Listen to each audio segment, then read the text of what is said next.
you can see a group of diverse school students all sitting together at a school assembly. Do you think it is important for all students to have the opportunity to go to their local school with their peers, including students who have a disability? Do you think it's important that they have the opportunity to go to school all together? I'm going to share with you my experience of being a teacher and a researcher that will show you why it is so important that we all commit to this idea of inclusive education. Today, we're going to think about how schools can change people's lives. In 1983, I became a teacher at a special school. It was a new special school. There are about 25 children at the school between the ages of 5 and 17 years of age, and it was in a small rural town. Some of the children had a disability, some of the children had a learning difficulty or a behaviour difficulty, but most of the children all came from poor family backgrounds.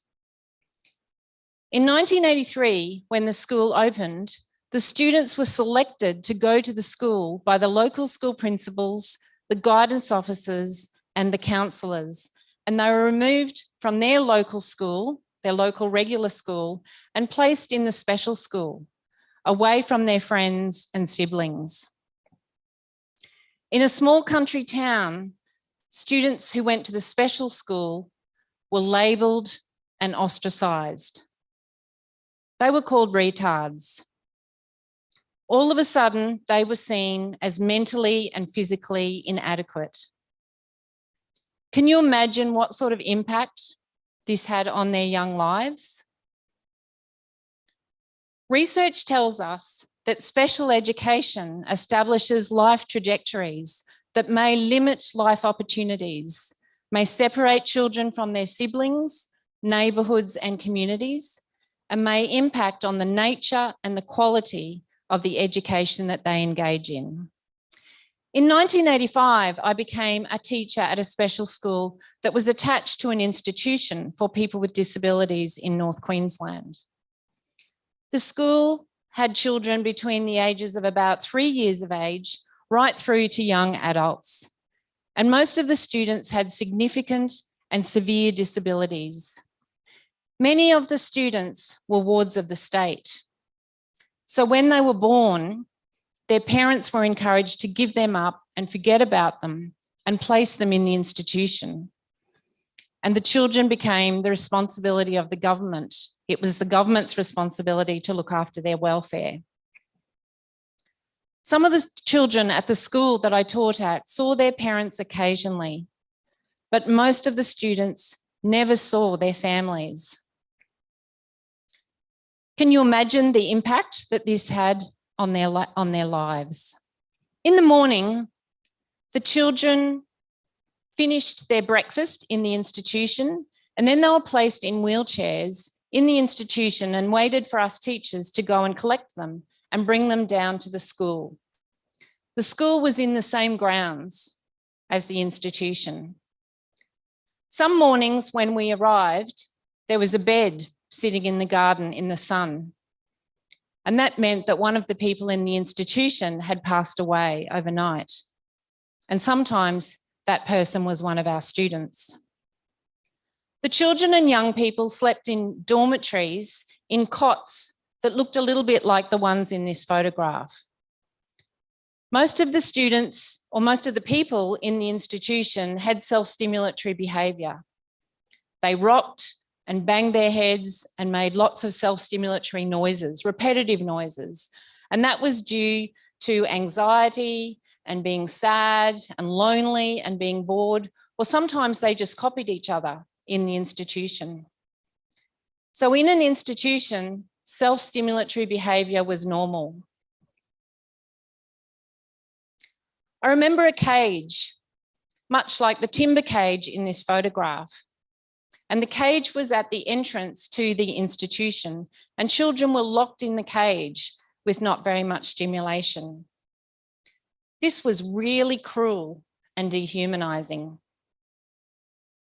The children all had cognitive, physical, and social and emotional difficulties, and their development was clearly impacted by living a life in the institution. This was only 35 years ago. Can you imagine? Can you even imagine that that happened only 35 years ago?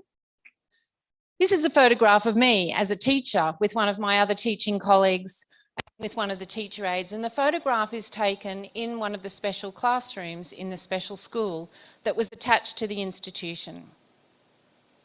We worked really hard to make sure our classroom environments were really fun and stimulating, and we taught academic skills and social skills and living skills. We had lots of dress-up days at school, and this is what's happening in that photograph. We took the students on lots of excursions to get them away from the school and to give them an experience away from the institution. Sometimes we took the children to our houses for lunch so that they could experience what a real home was like. In 1989, I moved to London and I became a teacher at a special school there. I had the early childhood class, and these children lived at home with their parents in high-rise apartment buildings in London. And the children travelled to school, to the special school, every day on a special school bus. So they hardly ever saw children who didn't have a disability. So the children in my classroom had lots of inappropriate behaviours, and they all copied each other because they didn't have other role models to follow. They all had delayed language, and they had social difficulties and behaviour difficulties. Can you imagine what their life and their learning and development would have been like if they'd had an opportunity to go to an inclusive school? Their lives would have been very different. Children with disabilities usually go to special education schools because it was thought that that was the best place for them. But there's no research evidence to support that belief. In 1990, I returned to Australia, and inclusion of children with disabilities had really begun in primary and secondary schools. The photograph that you can see here is a photograph of some special education classrooms in a secondary school environment. But the classrooms are situated right in the back corner of the school grounds. So the students with disabilities are still separated from their peers, and they spend most of the day learning and socialising with people who have disability rather than, with peers who don't have a disability. Can you see that there's a big fence around the special classrooms? What sort of message do you think that sends to the school community? What sort of message? Does it mean that people are frightened of them? They need to be locked up? So once you get through the big high fence, the students with disabilities have to go through a locked gate and then through self-locking doors to get into their classroom. So what sort of message does that send about people with disabilities? Does it send a message, as I said just before, that they need to be controlled and locked up? Do you know that they are the same ideas and beliefs that people had about people with disability as in the 1800s? So more recently, we've seen lots of positive changes in education. We've seen greater equity and thinking about what we need to do in terms of education for girls and to support children who come from different racial and cultural backgrounds. My question is, why are we still segregating children with disabilities in education? This photograph is taken of a student who had a disability in a secondary school. He used to go to classes at the Special Education Unit. So SEU in the photograph stands for Special Education Unit. And when he took this photograph, he gave the photograph the caption, which said, "If the doors were left open, it would attract more people to come into the Special Education Unit. but the doors are closed, which makes people feel afraid of the different people inside. Around the world, ministries of education have been working really hard to develop a more inclusive approach to education that really has a focus on supporting education for all students, including students who have a disability. In 2019, I was asked to give research evidence about the benefits of inclusive education at the Royal Commission into Violence, Abuse, Neglect and Exploitation of People with Disability. There is clear and consistent evidence from around the world that tells us that inclusive educational environments provide short-term and long-term benefits, not only just for people who have disability or students who have disability, but also for students who don't have a disability. Take a look at this image. You can see that there are two pathways, an inclusive school pathway and a special school pathway. If we take the example of a little boy who has a disability and he has the opportunity to go to an inclusive school, he has a really great chance of being successful in his learning and developing friends. He is more likely to engage in real and supported work, live at home in the community and have relationships with his friends and social networks. He has a greater chance of having choices and having a good life and a bigger life. If we take another example of a little boy who has a disability and he goes to a special school, he receives a special education program away from his peers and away from his siblings. He is more likely to end up in sheltered employment or not be working, be living in a group home and may become increasingly isolated and have limited choices. So he is more likely to have a smaller life. So my question is, which path should we choose? If I think back to the young woman who was sitting on the fence in the small rural town, who was just about to begin her teaching career, I didn't realise how passionate she would become about moving away from a special education approach for children with disabilities. If you have a look at these photographs, you can see that there's young people in the photographs who have disabilities, and they've been through inclusive schools. And they're just hanging out with their friends, doing regular things, you know, in their social world like everybody else. If you had the opportunity to join a more inclusive social group, just think how it could help you to become a more caring and kind person. So this big idea of inclusive education is going to take some time. But my question to you is, what can you do now? Think about your own social groups. Who's in? Who's out? And why? Is there a possibility that you can invite someone with a disability to join your social world? I want us also to think about the language that we use to describe people with disability. We need to move away from using old-fashioned language like students with special needs. We need to move to using language like just students with disability and drop the whole special. That's a really outdated piece of language that we just need to get rid of. It takes us away from being inclusive. So I hope today I've convinced you about why we all need to commit to inclusive education and the benefits of inclusive education for all people. And I really hope together that we really can make a difference for a more socially just and inclusive society. Thank you for listening.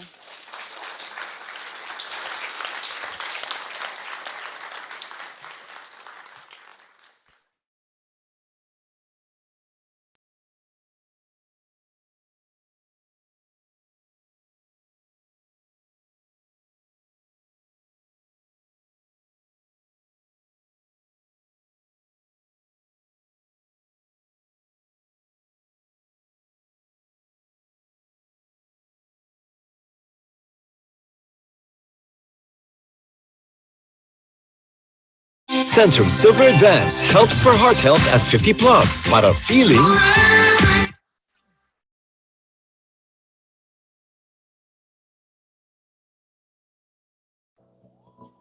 Batang-bata, alam mo na alam mo na ang lahat na kailangan mong malaman.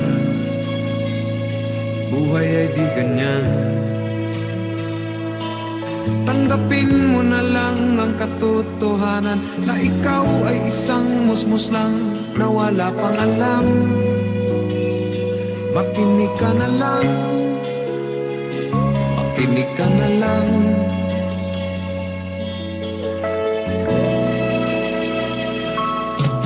Ganyan talaga ang buhay, lagi kang nasasabihan. Pagkat ikaw ay bata at wala pang nalalaman, makinig ka sa aking payo. Pagkat musmus ka lamang at malaman ng maaga ang gusto sa kamalian.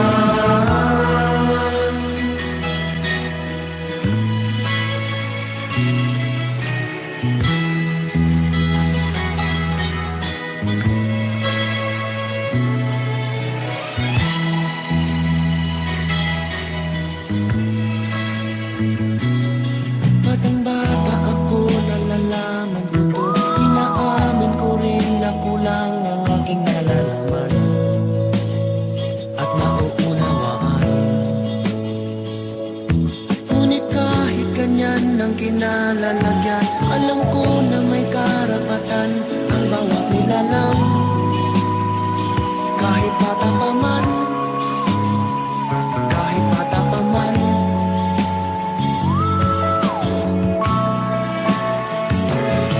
nais ko sanang malaman ang mali sa katotohanan. Sariling paglaranas ang aking pamamagitan. Imulat ang isipan sa mga kulay ng buhay, maging tunay na malaya sa katangi-tanging bata. Bata ka pa at marami ka pang kailangang malaman at intindihin sa mundo. nais ko sanang malaman ang mali sa katotohanan. Batang-bata ka lang at akala mo na alam mo na ang lahat na kailangan mong malaman. Sariling pagraranas ang aking pamamagitan. Nagkakamali ka kung akala mo na ang buhay ay isang munting paraiso naman. La la la la la la la la la la la la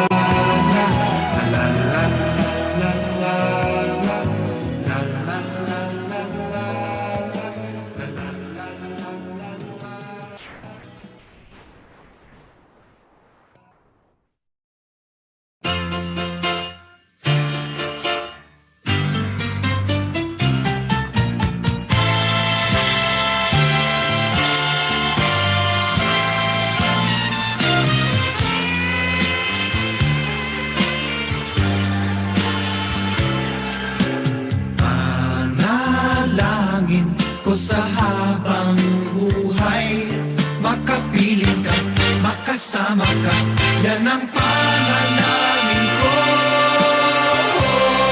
At hindi papayag ang pusong ito, mawala ka sa aking piling. Mahal ko iyong dinggin. Wala nang iba pang mas mahalaga sa tamis na dulot ng pag-ibig nating dalawa.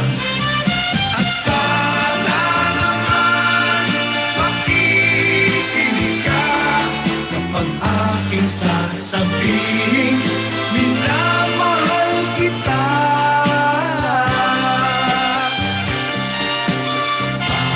Panalangin ko sa habang buhay, makapiling Makapiling ka, makasama ka, yan ang panalangin ko. At hindi papayag ang pusong ito, mawala ka sa aking piling. Mahal ko iyong dinggin.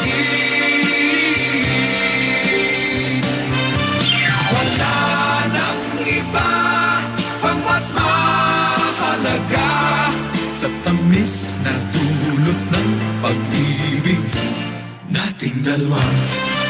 At sana naman makikinig ka kapag akin sasabihin, minamahal kita.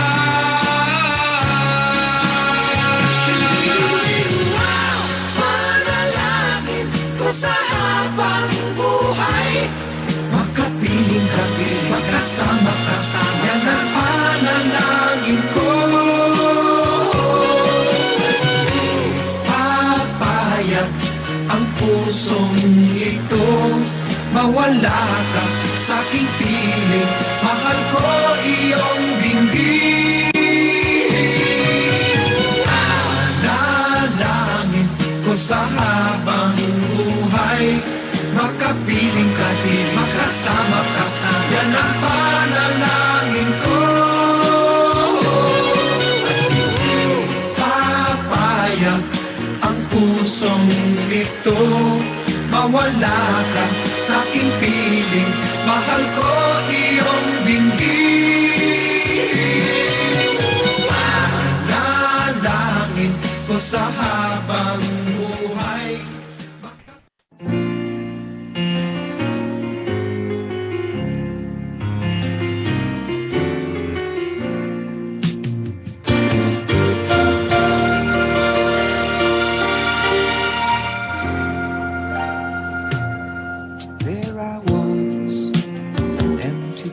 Of a shell, just minding my own world without even knowing what love and life were all about. Then you came, you brought me out of the shell, you gave the world to me, and before I knew, there I was, so in love with you. You gave me a reason for my being, and I love what I'm feeling. You gave me a meaning to my life. Yes, I've gone beyond existing. And it all began when I met you. I love the touch of your hair, and when I look in your eyes, I just know, I know I'm on to something good, and I'm sure my love for you will endure. Your love will light up my world and take all my cares away where they can't bother me. You gave me a reason for my being, and I love what I'm feeling.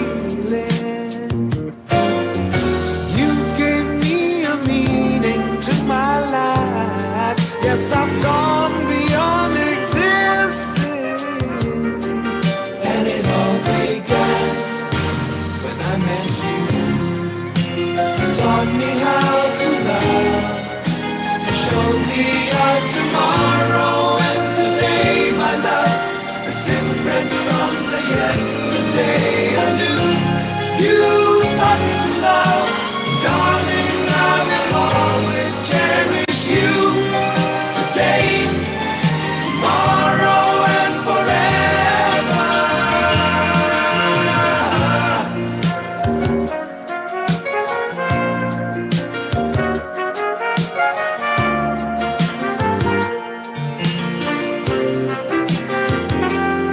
And I'm sure when evening comes around, I know we'll be making love like never before.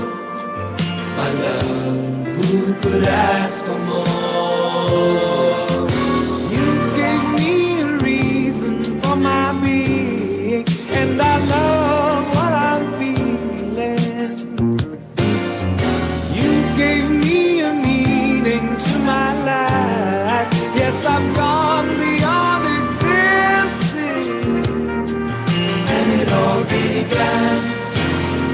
met you, when I met you, you gave me a reason for my being, and I love what I'm feeling. You gave me a meaning to my life. Yes, I've gone beyond existing, and it all began when I met you.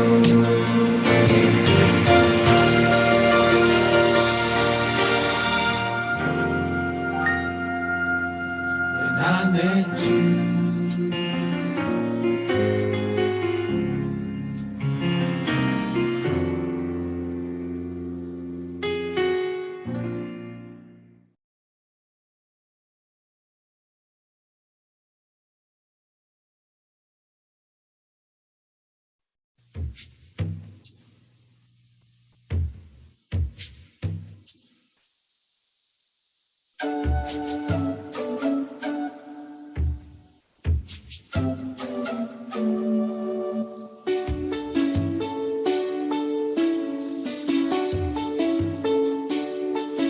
Nakasimangot ka na lang palagi, parang ikaw lang ang nagmamay-ari ng lahat ng sama ng loob.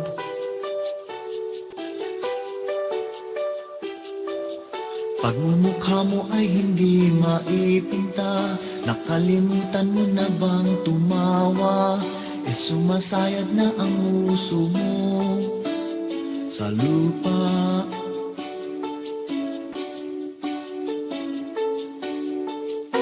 Kahit sino pa man ang may kagagawan ng iyong pagkabigo, ay isipin na lang na ang buhay kung minsan ay nagbibiro. Nandito kami, ang barkada mong tunay aawit sa'yo. Sa lungkot at ligaya, hirap at ginhawa, kami kasama mo.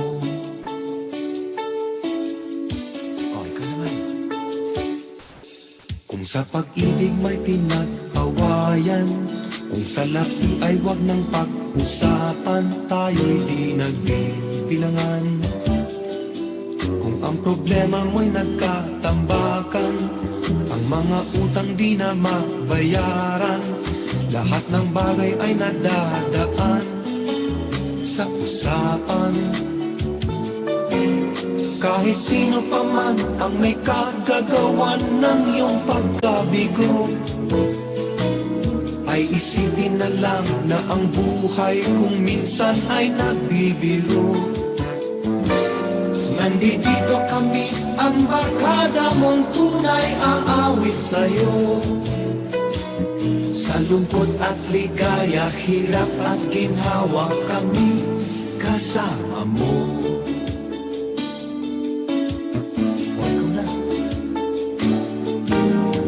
Hanapin ay kaligayahan, maging malalim o may kababawan, sa'yo ay may nakalaan. Kami asahan at huwag kalimutan, maging ito ay madalas o minsan, pagkat iba na nga ang may pinasama. Kahit sino pa man ang may kagagawa ng iyong pagkabigo, ay isipin na lang na ang buhay kung minsan ay nagbibiro. Nandito kami, ang barkada mong tunay aawit sa'yo. Sa lungkot at ligaya, hirap at ginhawa, kami kasama mo. Kasama mo. Kasama mo. Kasama mo.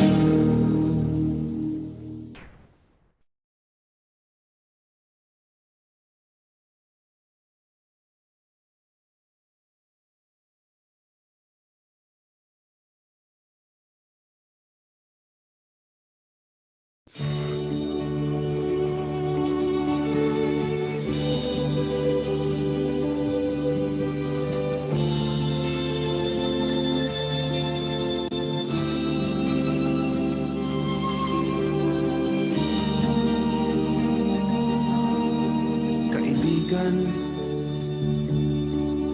tila yata matamlay ang iyong pakiramdam,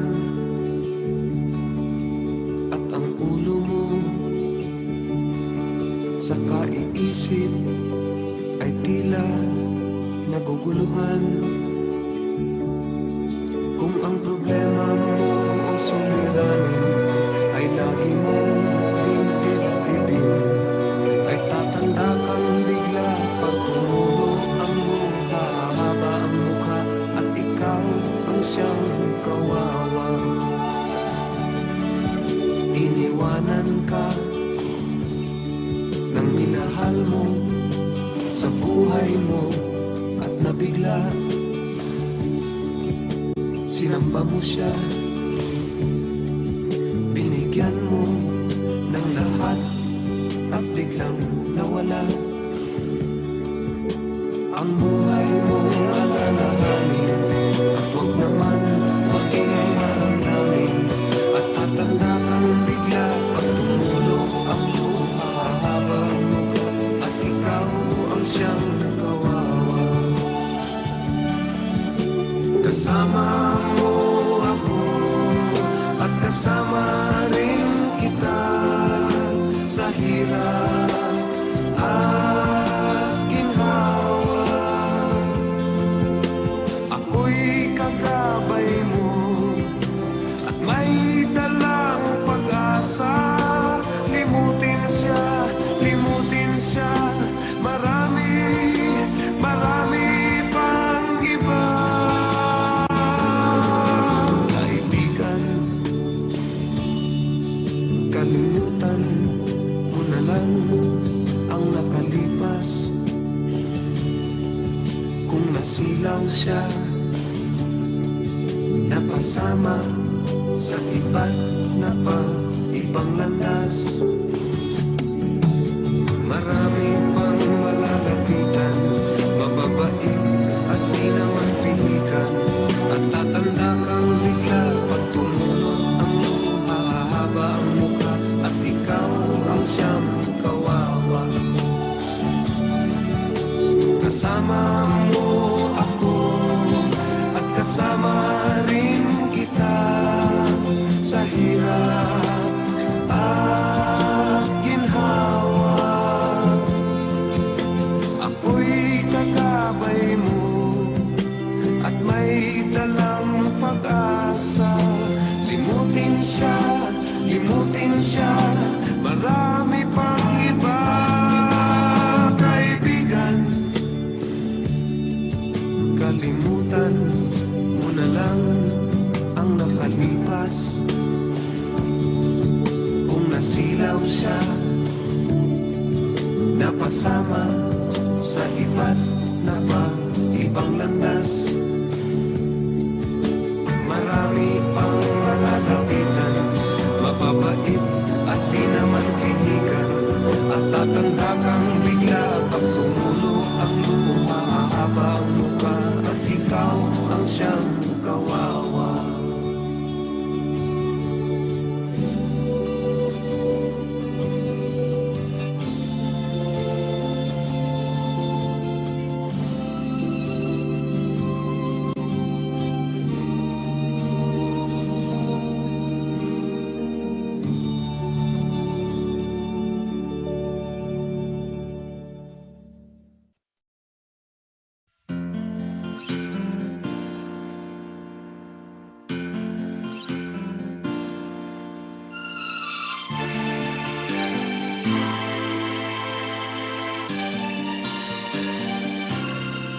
Nagsimula ang lahat sa eskwela, nagsama-samang 12, nagkalokohan at sa tuksuhan, hindi maawat sa isa't isa.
lumilipas, ano kayang di maagnas? Isa lang ang di nagmamaliw, ang pag-ibig mo giliw. Sa mundong walang katiyakan, pag-ibig mo'y tanging sandigan. Ano man ang aking sabitin, Makakaya kong pasalin. ipapatid mo lang sa akin. Ako'y mahal mo pa rin.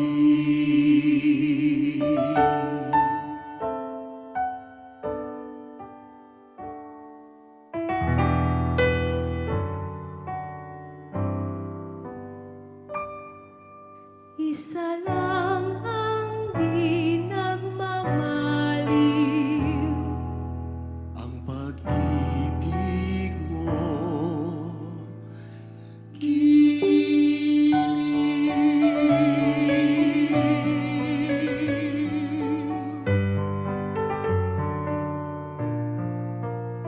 huwag kang mangamba. Di ka nag-iisa, sasamahan kita saan man magpunta.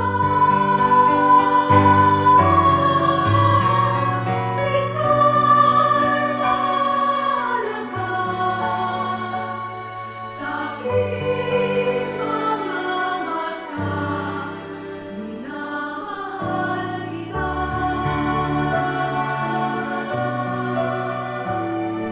Minamahal kita.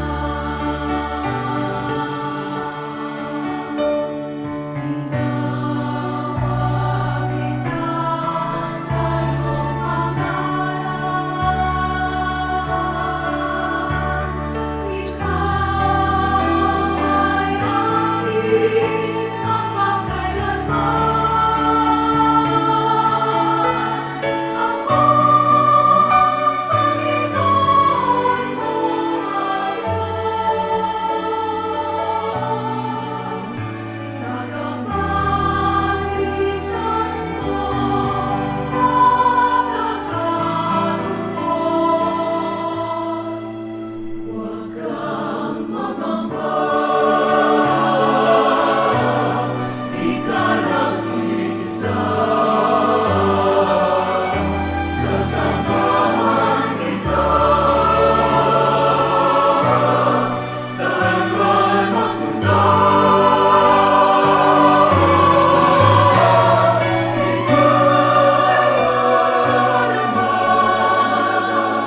Sakit mga mata, minamahal kita.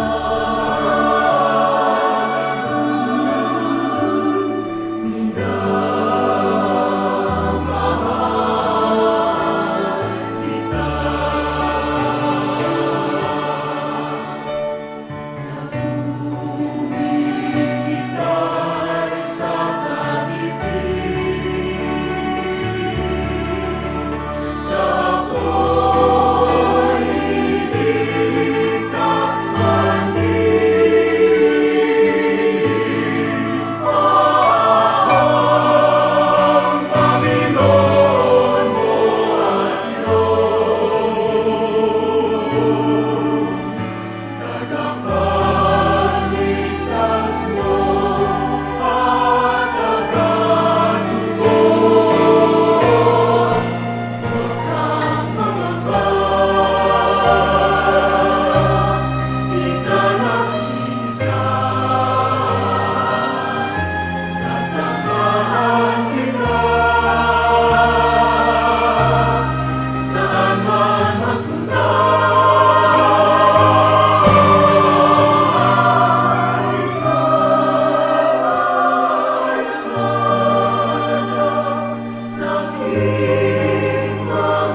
Isang maulang umaga po, dear teachers. Good morning to everyone and looking forward to a whole day of fun learning po tayo for today.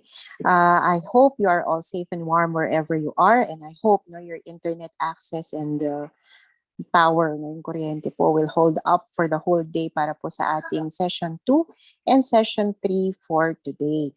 This morning po, medyo maulan where we are, but I hope na wherever you are, clear po ang ating signal so that we can maximize everything that we will learn this morning and this afternoon.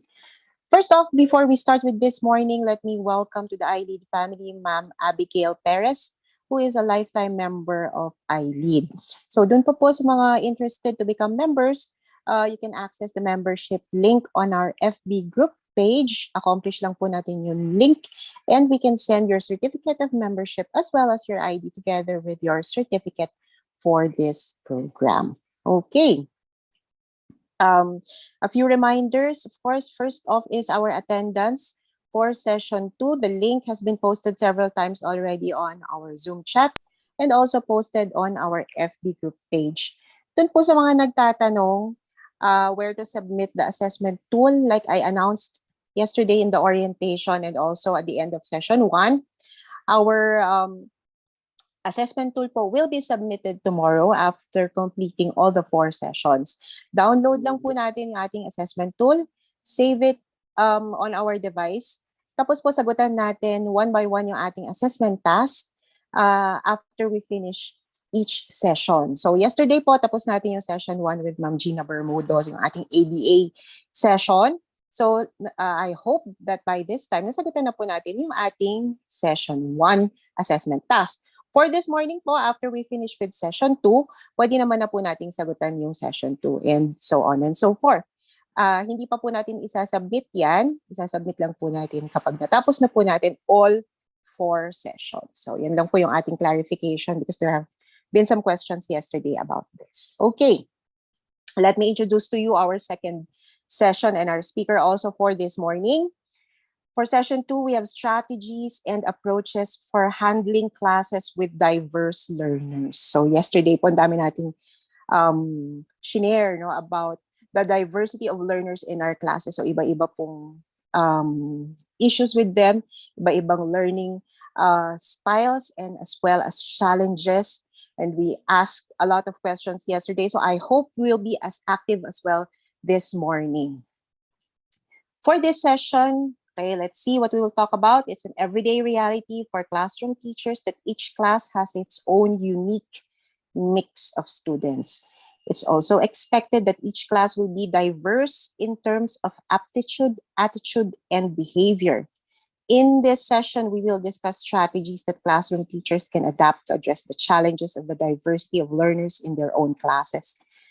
Teachers are also expected to share their own experiences with their students and strategies they employed to address the situation of the diversity of their learners. Our expected learning outcomes for this morning is to compare and contrast different learning aptitude and attitudes of learners in the classroom and to develop or adapt new strategies and approaches to cater the diversity of our learners. For our assessment, again, meron po tayong dalawa. We are required to answer only one, but by all means po, pag ganahan po tayo, pwede po nating sagutin yung dalawang tanong. For proficient teachers, referring to our teachers 1, teacher 2, teacher 3, or those who are early in their careers as teachers, you're asked what aptitudes and attitudes of learners in your own classroom, whether it is face-to-face, if it's still online or you're doing modules still, do you think, number 1, optimize learning, and number 2, hamper learning? So yan po yung ating unang assessment. For highly proficient teachers, these are more seasoned and experienced teachers, referring to master teachers up. You're asked to identify effective strategies that can be employed by teachers to overcome attitudes among learners that hamper learning. How can you apply this to online, modular, or face-to-face learning? And to help us answer our assessment and to achieve our learning outcomes for this morning, We have a seasoned educator, Dr. Rico Jacoba, who holds 2 MAs, one in SPED and another in Religious Studies. Napakagandang combination po. He also holds 2 PhDs, one in Educational Management and more recently earned Applied Theology from the De La Salle University in Manila.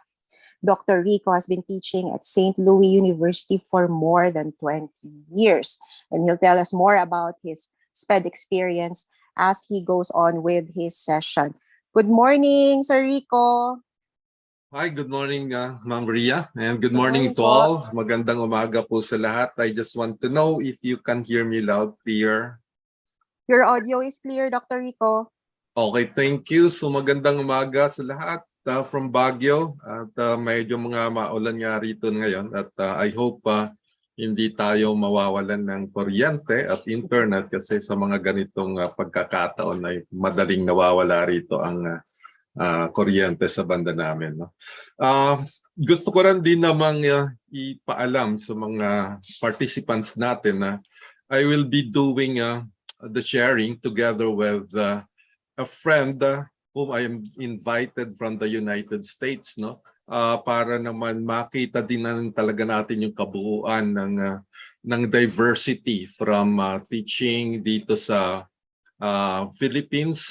She migrated to the United States and eventually settled in the United States para maging teacher doon. No? So may I know if Dr. Marian Bardis is around? Hey, good evening, good morning. Yeah, good evening sa United States. No, ma'am. Oh, thank you for joining us. Later on, Doc Marian will be sharing also her experiences and the strategies in handling kids with diverse needs. No, so but anyway, allow me to share my screen for a while just to introduce our discussions, our topic today. No. Yeah, can you see the screen and can you see the slides now? Slides are clear, sir. Okay, good. So as Ma'am Ria said earlier, ang ating topic is strategies in teaching students with diverse learning. And as I've said, okay, we will also be helped by Dr. Marian from US, right, from US. Okay, let me just move on. Okay, as a kind of introduction, no? As a kind of introduction, itong ating agenda. Okay, gusto kong simulan dun sa ating agenda, particularly sa agenda ng United Nations. And one of the agenda of the United Nations Sustainable Development Goal, particularly goal number 4, is it says that Sustainable Development Goal number 4 is the educational goal. No, we know that, and it aims to ensure inclusive and equitable quality education and promote lifelong learning opportunities for all. From this goal, no, by 2030, at least by 2030, dapat na-attain na natin yung goal na to ng United Nations. But I do not know how far we're gone with this goal.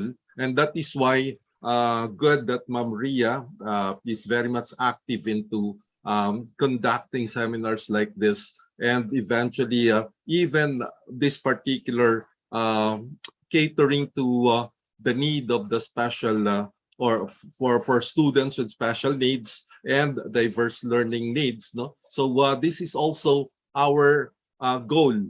And we need to respond to this goal by the United Nations. No? Our aim, again, once again, sustainable goal number 4 is to ensure inclusive and equitable quality education, which means that everyone, no left behind, sabi nga nila, no? And equitable quality education and promote lifelong learning opportunities for all. The label, okay, diverse learner, okay, it's all assigned to many different types of students because of their cultural or race or religion. We know that, no? Alam naman natin yan, mga teachers, we are very much aware of the diversity of culture, particularly in the Philippines, lalo na pag nasa Manila ka, these are coming from different places. Your students are migrated, some of them migrated to the place, and they're coming from different provinces with different background. They carry with them, no? They carry with them the different experiences and culture, no? Even religion, even academic ability, or even native language, or socioeconomic status, we know that very well.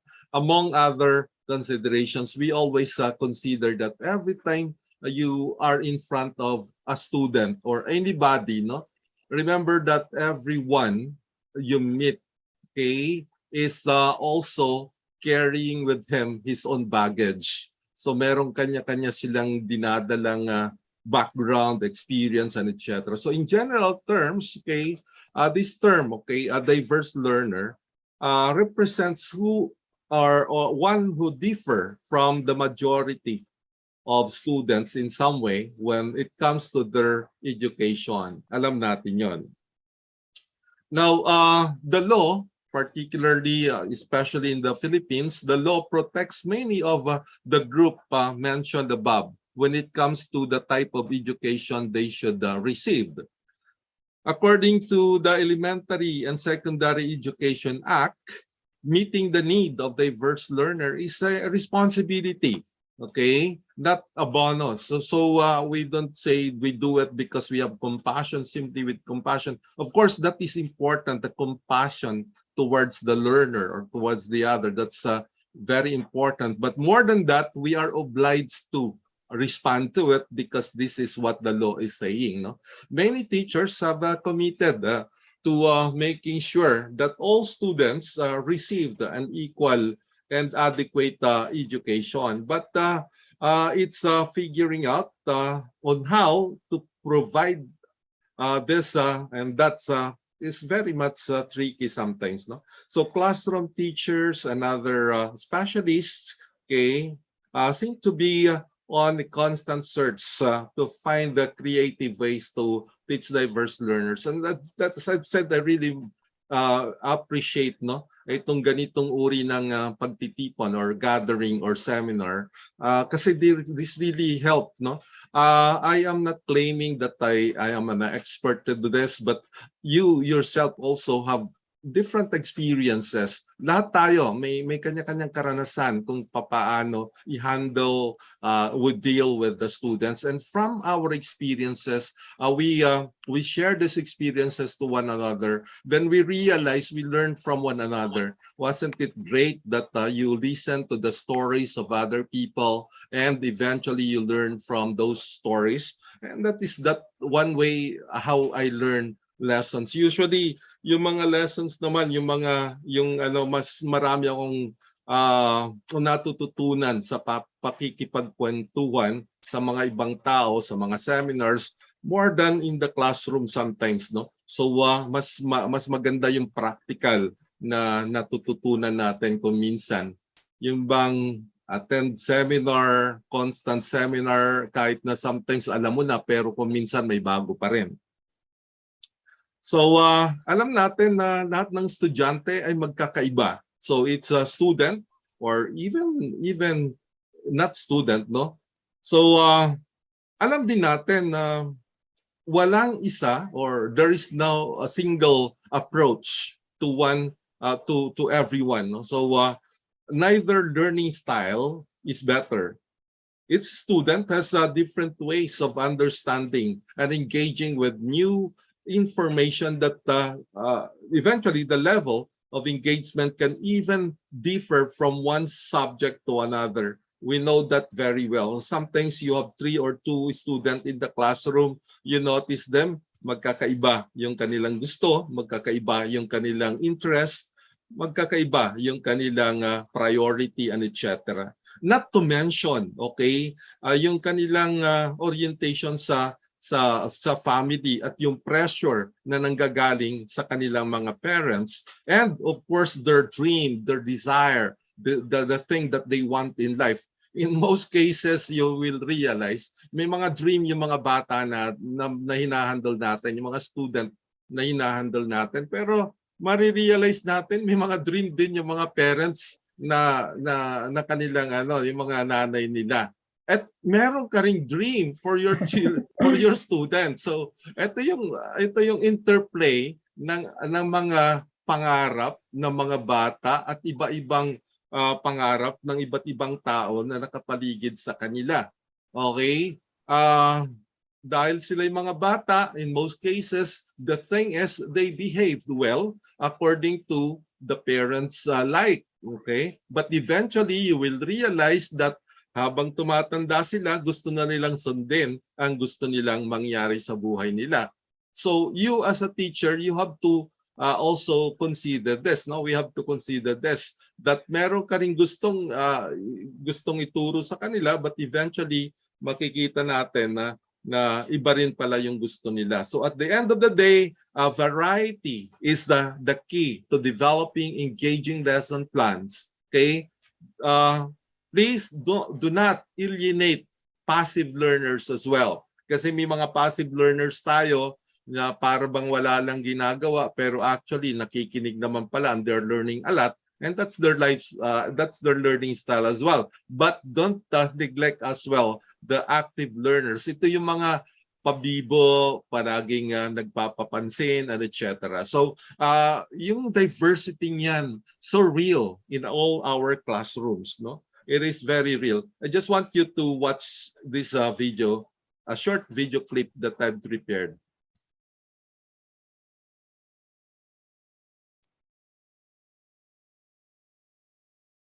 No audio siya, sir. Oh. So audio is not Wait for a while. Go ahead lang po. I'll just find anyway. If the audio is not available, then can you hear me now, ma'am? Can you hear me? Yeah, I can hear you, sir. Okay, so I will not present the video anymore because I have some technical problem with my audio. Okay, so let me proceed then to my next slide so we can proceed. There are some questions, therefore, that I want you to answer. I mean, I just want to start with these questions. But first, according to Dorothy, a particular professor, she said that when we talk about diversity, we're usually talking about cultural and linguistic diversity. But children are also diverse learners in terms of their abilities, interests, background, knowledge, and the way they approach learning as well. No? All of this contribute to who a child is and how the child will learn. So let's just consider those things. And there are challenges that we encounter along the way. One challenge teachers face is how to work with a broad range of cultural, linguistic, and intellectual differences, okay, among their students. How can teachers address the varied needs of their students? What must teachers consider when planning and implementing literacy and other instruction and instructional materials, no? So in this session, we will deal with the key elements of effective instruction and build on students' diversity and promote effective learning. And you will learn strategies for differentiating instruction to maximize learning for all your students. Underline the word differentiating, okay? Differentiating. And in order for us to maximize all the learning needs of our students, no? So more or less, these are our learning goals for this session. At the end of this session, you will better understand how to use students' background, okay, knowledge and experiences as a springboard for literacy instruction. I'd like to emphasize background, knowledge, and experiences, okay, as a springboard.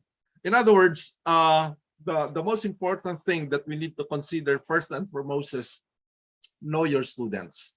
Kilalanin mo yung mga estudyante mo, kilalanin mo yung audience mo, kilalanin mo yung... Unfortunately, I do not have much knowledge of who my audience are right now. So just allow me to I hope we have mas maganda kang face-to-face, encounter face-to-face, but it's also good to be online because online this virtual reality is already a reality. It's a reality. This is the way now. We call it Web 5.0. We're entering into Web 5.0. And this is more advantage even because technologies will now introduce the kind of emotion. Well, of course, that's one thing. No? Pero sabi ko nga, I do not have much background about you. I know, but I am presuming that we are all interested about diversity and we are all diverse as well. No? So, and we should know our student. Kilalanin natin sila. And we can use that as our starting point. In the religious studies, we usually call it the analysis of the situation, analysis of the context. Okay, we want to know what is going on in the contemporary experience of the human person. So what is going on? And yun, pwede nating where sa education, alam naman natin, ito yung tinatawag ni Paulo Freire na yung kanyang strategy, no? We know the Paulo Freire's strategy. No? So number 2, the second point that I'd like you to consider is to provide opportunities, okay, for student choice within the grade level curriculum. And third, to support student learning, okay, to support learning students through differentiated instruction, and finally, plan instruction and group students flexibly to address their individual strengths and needs. At this point, we have some questions, and if you can answer these questions, please use the chat box for a while, okay, para sa mga questions na to. So what do you do? We are confronted with the diversity or diverse learners. Okay, so consider diverse strengths and needs of students in your classroom related to culture, language, learning ability, their interests, and approach to learning. Think about how you address the differences among your students and promote effective learning. Then, jot down your answer, the following questions, and if you are taking this workshop for credits, etc. Okay, so anyway, these are some of our questions. Please use the chat box kasi wala tayong breakout room. Medyo marami tayong mga participants and we are number 1. Gusto ko lang if you have some answers to these questions, parang puntahan lang natin to ng konti at answeran lang natin ng konti sa chat box. In what ways do you honor the diverse culture? Okay, in what ways do you honor the diverse cultures, languages, and background experiences of your students? The second question, what instructional practices, okay, or strategies do you use to support your struggling leaders or readers and writers? Okay, and number 3, how do you provide additional challenges for your strongest readers and writers within the grade level curriculum? And number 4, how do you differentiate instruction? For example, through the grouping or learning tasks. And number 5, how do you use support personnel to enhance learning and help individual students? I suppose meron tayong support personnel sa mga classroom. Pero kung wala tayong support personnel, which anong ginagawa natin? So how do you use support personnel to enhance learning and help individual students? All right, you can start actually answering, manipulating the chat box. So there, okay, and our technical support will help us read those questions eventually, those answers eventually, not to share it in the bigger group. You have a few minutes rather, to answer those questions. Am I clear, Ma'am Ria? Na nakuha ba yung mga questions? Yes. Yes, sir, Dr. Rico. Okay. Dear teachers, maybe you can like, do they need to answer all, Dr. Rico? No, you can just choose one or yeah. they like the. And keep your answer short po para mabasa natin lahat. Thank you. Madalas ang standby sa cafeteria, isang barkada na kay saya. Laging may hawak-hawak na gitara, konting budyok lamang kakanta na. Kay simple lamang ng buhay nun, walang mabibigat na suliranin. Problema lamang lagi, kulang ang latong. Sana napunta ang panahon? Sana nga ba? Sana nga ba? Sana napunta ang panahon? Sana nga ba? Sana nga ba? Sana napunta ang panahon? Sa unang ligaw kayo'y magkasama, magkasabwat sa pambobola. Walang sikreto kayong tinatago, o kay sarap ng samahang barkada. Nagkawatakan na sa koleyo, kanya-kanya na ang nakarang. Kahit minsanan na lang kung magkita, magkakaibigay hindi nawala. At kung saan na napadpad ang ilan, sa dating eskwela meron din naiwan. Meron pang ang mga ilang nawalan na lang, nakakamiss ang dating samahan. Sana nga ba? Sana nga ba? Sana nga bang barkada ngayon? Sana nga ba? Sana nga ba? Sana nga bang barkada ngayon?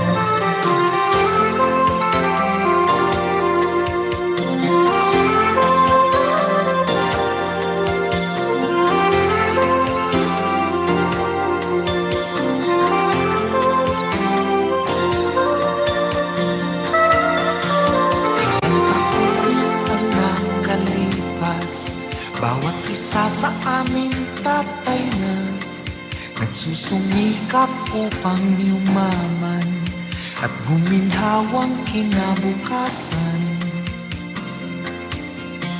Paminsan-minsan kami nagkikita, mga naiwan at natira, at gaya nung araw namin sa eskwela. We'll have 2 minutes para hindi tayo, para makapusad tayo. You can just encode your answers. We still have at least 2 minutes to do that. And after 2 minutes, we will resume our discussion. But of course, your answers are very important. As I've said earlier, analyzing the situation, knowing your audience, and etc. This is part of that, okay? So at least alam natin saan tayo magsisimula, ano yung i-address natin, ano yung alam natin, ano yung hindi pa natin alam. Okay, so please, if you can manipulate the chat box for your answers. Marami na tayong mga answers dito, no? So at ang dami pang nag-a-answer. Okay, so may mga 1 minute more. Maraming nag-a-answer sa number 2. Marami yung nag-a-answer sa number 2. What about the other questions? I like a lot of answers here, no? Giving remediation, but what are these remediations all about? Napakaraming remediations na pwede, okay? So there you are, number 2 ang karamihan. Sa number 3, okay, giving intervention. There are also a lot of interventions that we can give. Sige. So I think, Ma'am Ria, we can proceed now. No? So let's just go over these answers. If Ma'am Ria, you can assist me read those answers that you have given. Doc Rico, may I read some of the answers in the chat box that you may not have view po? Yeah, sure, please. Okay. Ma'am Roda Manipon says, answer for number 1, those learners who belong to indigenous groups are the ones to share their experiences. There are topics like in AP about culture. So, trying to include members of the indigenous group, yun yung point ni Ma'am Roda. And then, Tabi Tabayoyong says, as teachers, we have to be more mindful and careful in preparing our lessons. We have to modify it if needed to respect the diversity of learners in terms of their background, culture, and religion. For number 2, Ma'am Florita says, using marungko and fuller approach for reading. Ma'am Eleanor for number 1 says, consider and respect diverse cultures and backgrounds. Sir Ramel says for number 3, isasali ko po sila sa mga contests like journalism. Ma'am Catlea says for number 2, we do reading remediation for struggling readers. Ma'am Cecilia says for number 3, give differentiated activities. Depending on the level of our learners, modify some lessons. Ma'am Maricar says for number 1, may mga pagkakataon po talaga na mapag-uusapan sa talakayan ang cultures, languages, and experiences ng mga bata. So bilang teacher, lagi natin silang hinihikayat na mag-share ng experiences ng bawat isa at lagi tayong nakagabay para ipaliwanag at ipaalam sa lahat ang pagrespeto sa isa't isa at pinagmulan nila. Others po, we can read the others po in a bit. Maybe on your side, sir, you can see the chat from your end. Yep. All right. Thank you, Ma'am Ria. No? Napakarami actually ng mga answers natin dito sa chat box at napakaganda at napakarami na palang ginagawa ng ating mga teachers, and this is a good news to all of us, no? I cannot actually read everything now, but I will just choose some. Not really randomly select some, no? So ito yung mga sinasabi niya. Yung number 1 sabi niya, no, Brandon, nandito pa si Brandon. Brandon, you can unmute your microphone actually and share this. Okay, an example is always use universal prayer for my class. Okay, which is I'm interested also. Brandon, are you there? Hey, hi sir. Yeah, hi, Brandon. How are you? Opo. You're from? I'm from SDO Manila po, Jose P. Laurel High School, sir. Oh yeah, good. So I like your I mean, you cater to diverse learners, and then you said that you use universal prayer. What do you mean by universal prayer? Ano po Doc, para po siyang prayer for all po. Hindi po ako syempre pag nag-open yung prayer po ako, hindi po kami sa sign of the cross. So ano po siya? Simple word po, like may example po ako dito, Doc, wait lang po. Sige. Ayan. Ito po, one example po ng aking prayer is the Lord keep all those whom we love, whether here or some other place. May God be our companion and friend as we walk together through all days of our lives. So kasi po yung iba pong sa area po kasi namin dito sa Tondo po, may mga Muslims po. Yeah. Marami pong parang sobrang diversified po yung lugar namin dito. Kaya po yung iba kasi po Dok, learning experience din kasi po first day ko nagdasal po kami nung Catholic po ako, Catholic prayer. May iba po ako napansin na mga students ko, hindi po nakatayo lang. Yeah. Tapos hindi po sila nagre-respond. Tapos naisip ko, parang iba yata yung religion nila. Iba pala INC, Muslims po. So ginawa ko po para po para ma-feel po nila nakasama po sila sa classroom. Hindi po sila na left behind. Nag-change ko na lang po yung prayer ko para po kahit papaano. Sa opening pala ng prayer, maramdaman na nila na kasama sila sa classroom at hindi sila, discriminate kung tama po yung word ko. Yeah. Yeah, Sir Brandon, thank you so much for sharing that. No, I am na happy to hear that even in the public school, meron tayong mga teachers talaga that they still do prayer, and that is our faith conviction. Okay, prayer is powerful. We know that, no. And but Sir Brandon's way is a very commendable way. You know, we call it ecumenical, okay, ecumenical prayer or universal prayer. You may call it universal prayer or ecumenical prayer or prayer that is acceptable for all. And that is being sensitive to the religious belief of your learners, because religious belief has a lot of influences into the mindset of the person as well. No, if you are a Muslim or practicing Islam, if you are Catholic, if you're a Christian, and so many diversity of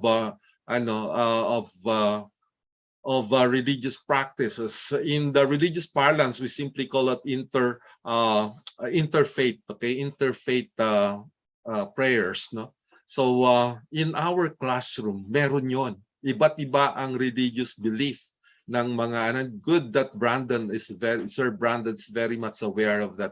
And I know a lot of you are very much aware of that also. So thank you, Sir Brandon, for sharing that. No, the awareness of the religious belief of our students. Kasi yung religion, you know, has a lot of influence in our way of thinking, in our way of perception, lahat ng ating ginagawa. Actually, yung religious belief natin ay napakaliki ng influensya niyan.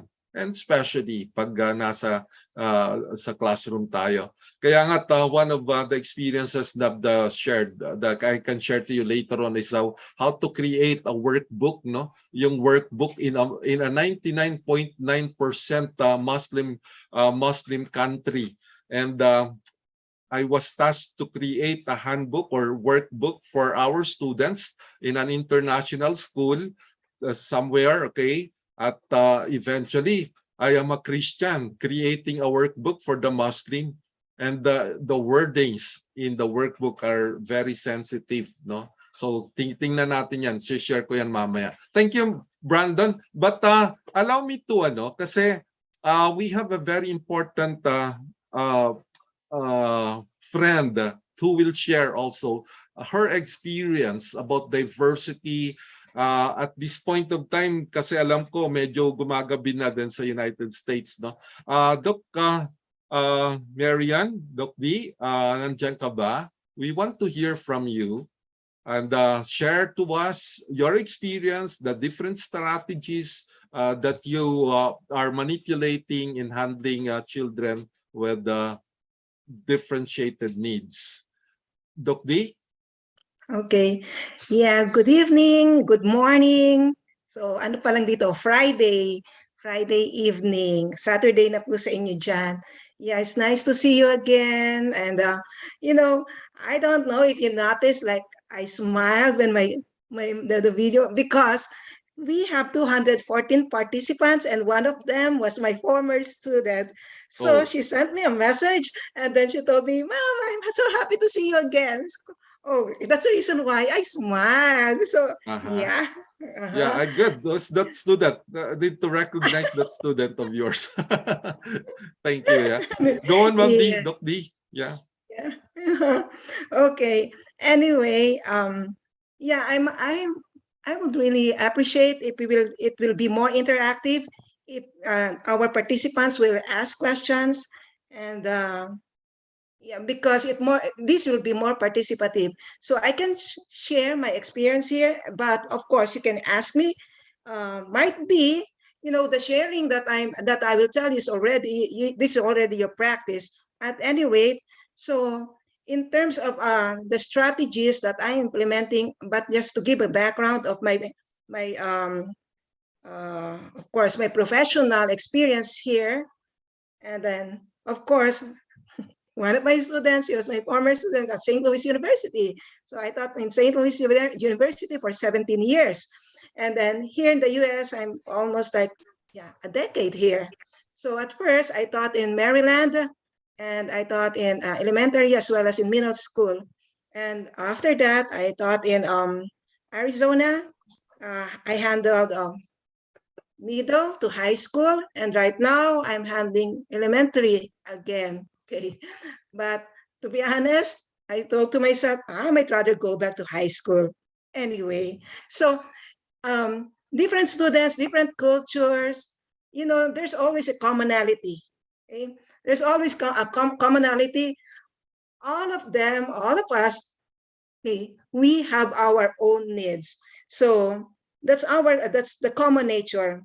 So in terms of my experience, this is my okay, one of the best practice that I implemented and I'm implementing to in my class is of course the restorative practice. So I know that some of our participants already know the idea of restorative practice. So Sir Rico, if you could ask them like if they have Yeah, any all right. Let us see, no? Anyone among us have been using the restorative practice? Can you just chat write if yes in the chat box? Pwede ba nating isulat sa chat box kung ginagamit na natin yung strategy na yon? Or anyone among the participants para naman at least we can compare how we do the restorative practice or that methodology. Okay, they're so quiet. Yeah, Ma'am Marian actually is catering to. Actually, she started a center for special education, yung +1 educational intervention center. She's also an expert in assessment, conducting several assessment for kids with special needs. No, so I encourage you to use this time really, no, and let's learn from experience, especially of experts like Doc Marian. And hindi natin mabawer actually, hinugot ko lang at pinabala siya. They're having actually they're having activities sa school. Halloween, is it an Halloween activity that you are having now? Yeah. So we have our Halloween family like a activity. Yeah. And then sabi ko nga kay Sir Rico, sandali lang ha, magdadrive ako, mabilis lang. Papunta na ako. Yeah, Ma'am Doc Marian Virgilio, okay, Sir Virgilio is raising his hand. Sir Virgilio, you can just unmute your microphone. Yes, good morning, sir. Good morning, sir. Okay, from Lacandula High School, SDO Manila. Sa amin po kasing mga guro, may iba-iba po kaming strategy para po harapin ang mga bata na may iba't ibang katangian. Like, kung ang religion man nila ang nakakasagabal, kung ang kanilang pananalita, no, yung language, di ba po ngayon meron po tayong tinatawag na mother tongue. So sa pamamagitan po nun, sa paggamit nila ng kanilang sariling wika, yun na po yung pamamaraan para po natin respetohin ang kanilang mga pinagmulan. Kasi po, we teachers, lalo po ngayon, no, sa panahon natin ngayon, ginagabayan natin ang mga bata sa pamamaraan na hindi sila mabubukod, hindi sila ma-out of space sa klase, yung religion, language, etc. So kaya nga po tayo nandun sa klase para sila alalayan. No, tulad din ng mga kasama kong guro, may iba't iba po kaming strategy. Katulad po nung nabasa nyo kanina sa chat box, may mga iba't ibang paraan ng teachers, remediation o ano pa man po. Kasi po ang mga guro po natin, sabihin natin mga ano po yan malilikhain po sa pamamaraan para po ang kanilang mga bata ay talagang mahikayat nila sa kanilang pamamaraan na gagawin. So yun po ang amin, no? Kami mga teachers, tanggap po namin ang mga batang yan sa iba't ibang larangan, kung paano lang namin sila gagabayan. Tulad nung senior kanina from Laurel High School, tama po yun.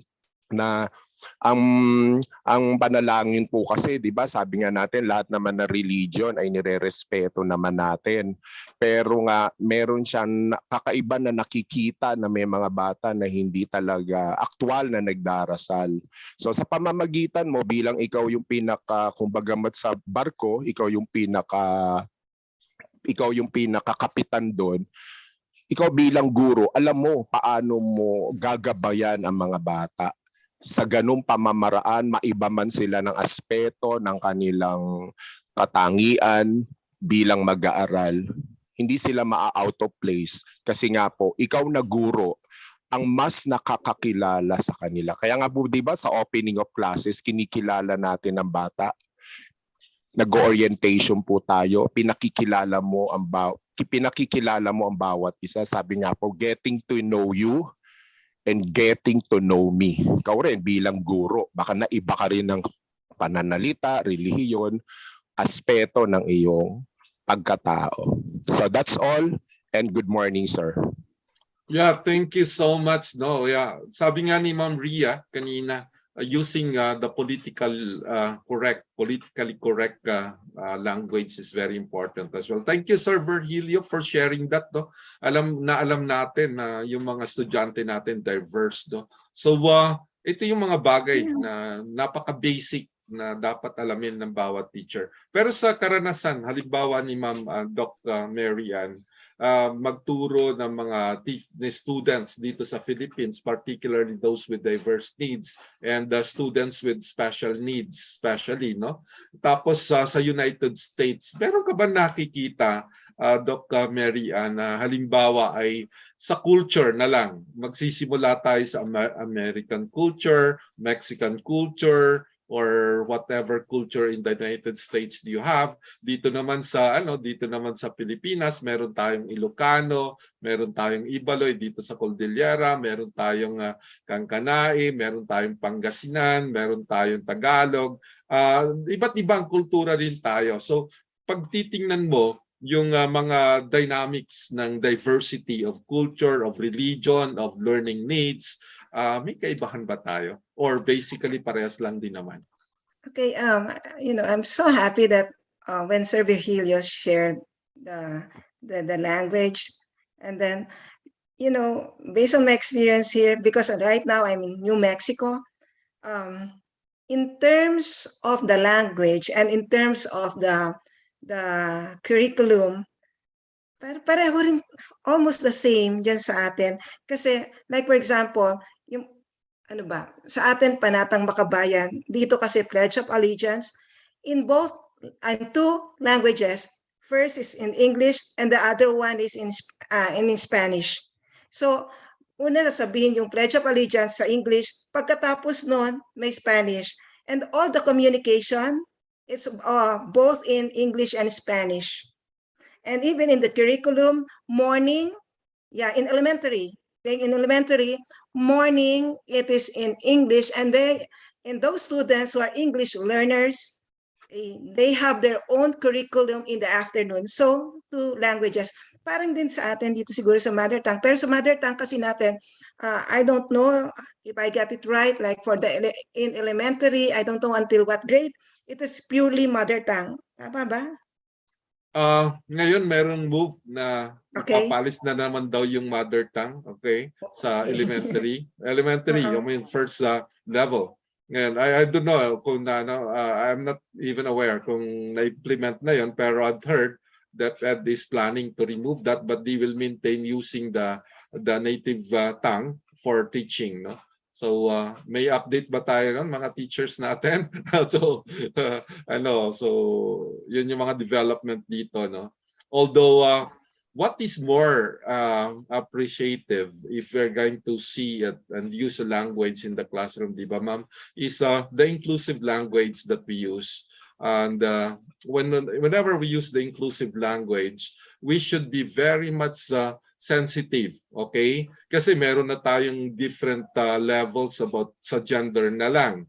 Like for example, male, female, third sex, meron na palang ganoon, no? Fourth sex or LGBTQI+. So either you call a miss or or a girl or a boy. Students are very sensitive also to this particular thing, no? So what about in the US? You have these issues of gender, Oh yeah. gender, ano? Yeah. Meron kasi silang preference eh. Yung mga estudyante dito, especially in high school,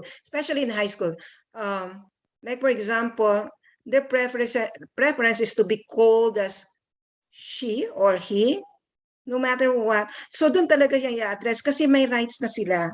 Okay? And then would you believe even like in volleyball, kunwari all female by birth, pero yung nagkaroon ng yun, by preference nung isang bata, pwede siyang maki-join. Kahit na dun sa mga sa pep squad, pwede rin sila, yung male by birth, kasi talagang ina-acknowledge yan. Else magkakaroon ng violation sa rights ng mga estudyante. So, yeah. So like for example, I want to be called like him or he, yun ang preference ko, ganun. And even in our legal documents, okay, sometimes that's an issue, like for the IEP, okay, yeah, mag-SPED muna tayo ngayon, okay, for the IEP, sorry, meron din silang rights, like talaga ilalagay mo yung kung ano talaga yung preference ng bata. Yeah. Tapos mag-change din sila ng name, so yeah. So yeah, the respect, of their preference. Okay. Unlike dito, no, sa Pilipinas, medyo issue pa yan, yung mga preference na paggamit, either you're male or female. Kasi ganun lang naman ang classification natin dito eh. Either you're a man or a woman. At lately, ang dami nating issue about using, halimbawa, yung paggamit na lang ng washroom or yung CR, kung saan ba siya pupunta. At well, of course, if you see some Facebook vlog and makikita mo yung mga issues na yan, no? What about in the classroom? Like, for example, an activity which is limited for the men and for women lang, pang woman lang yung pang girl yung activity, pang boy yung activity. Where is inclusivity? So what do we mean by inclusivity after all, no? Is inclusive for women or inclusive for men? So what is the word we whenever we use the word we, when we refer to it as inclusive? So in terms of delivering the instruction, for example, now when you deliver an instruction, particularly catering to the male students, will that be also will not that be available or be given to a female as well? So what is inclusivity? How do you perceive inclusivity, ma'am, in your no? So what's inclusivity after all? Oh, sorry, I got distracted on one of the questions here. Sorry, yeah, sir. Good. Go on with the question first. Yeah, because I saw that there's a question. How does SPED work on the issue of stereotyping? Okay, that's that's the question that I saw in our chat box. So, pwede po bang paki-clarify kung ano yung gusto nyong sabihin nito? How does SPED work on the issue of stereotyping? Like, what do you exactly mean by your question, sir or ma'am? And sino po ba yung natin dito? Nagtanong. Kasi gusto ko lang po ma-clarify kung ano po yung gusto nating tanungin. Si galing ito kay Ma'am Ria, saan galing itong no? So how does the SPED work on the issue of stereotyping? I think kay Sir Jonathan po galing yan, siguro very interested siya, no? How the other SPED addresses Zoom natin, this. no? The other Zoom natin, no? Sir, habang tinatype siguro ni Sir Jonathan yung clarification, i-share ko lang po yung isang magandang sharing ng isa sa mga teachers natin. Sure. To be more inclusive, sir, ang ginagawa daw po ni Ma'am Clarissa Kiambao is she groups learners in her class, for example, if they have the same language, speak the same language, or they belong to the same culture, and allow them to work on presentations as a group. So siguro yun po yung isang strategy na ginagawa niya in response to yung question natin kanina. Yeah, okay, thank you, Ma'am Ria. Which is good, no? Maganda rin. Ang tanong ko lang kasi sa inclusivity, kasi marami tayong tendency ng like for example, the tendency of some when they talk about inclusivity, it leads to nativism, no? Inclusive because we are one with them, no? So it's a nativism kind of perspective. So like if this is a group of Ibaloy, we group them according to their Ibaloy tribe. They are all Ibaloy. If they are Kankanai or Mangyan or Aita, we group them according to their classification. No? Now, actually, that is okay, all right, because they understand each other's language, but eventually we'll also creating a kind of diversity. We are also creating a kind of diversity. So if you create them according to classification, like in the classroom, okay, if these are Ilocano, if there's another, you can group them, then eventually it lead to some kind of nativism perspective. The we perspective, which is supposed to be more inclusive, is even going beyond race, going beyond borders. No, there are tendencies like how do you by their teachers, no? How do we understand the word tayo? Tayo. Pag sinabi nating tayo, how do we understand the word tayo, no? Yung tayo bilang Filipino o tayo bilang tao.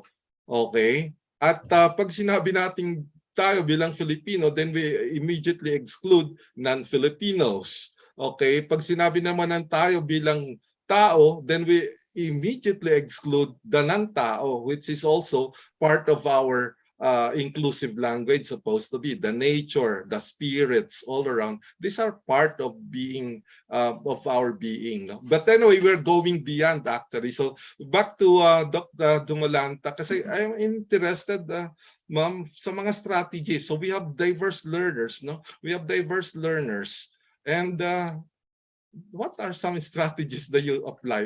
Going back to your introduction earlier about your restorative practice, yeah. Yes, yeah, I'm interested to know that because I haven't seen some of our teachers in the chat box. Wala tayong masyadong nakita about the restorative practice, which of course maganda rin sanang i-share, no, para sa kanila, no, Doc? Okay, yeah. In terms of restorative practice, we have three kinds of under restorative practice. So the first one is mindfulness.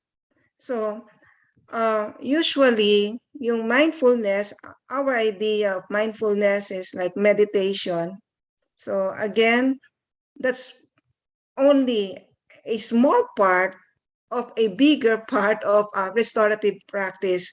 So in terms of mindfulness, we can use that strategy inside the classroom.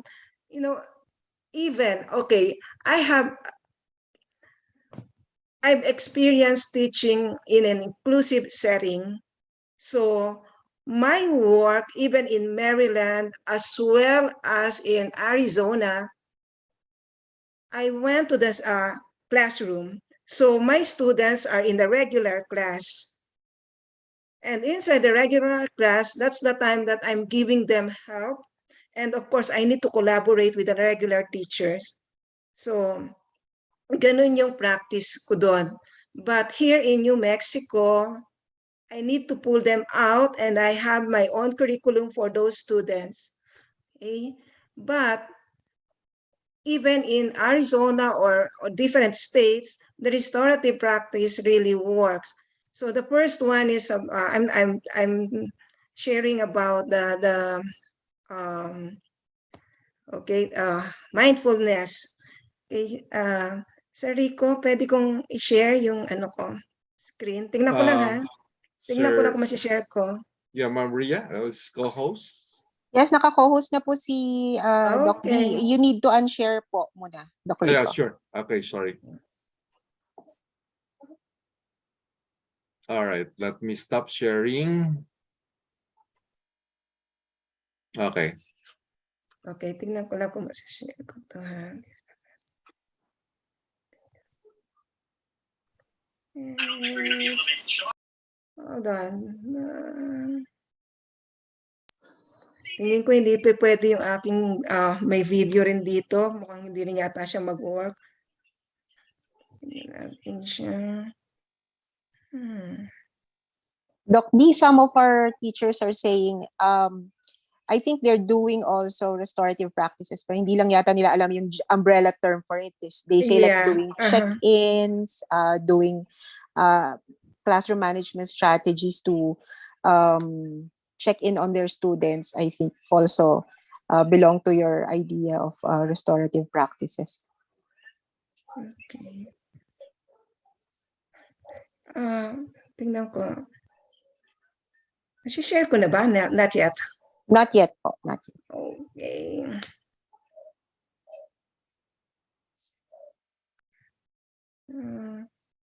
Ito na naman tayo. Pagdating sa technology, talaga ako din, I really have a problem in terms of technology. I always have someone with me, like we're sharing on my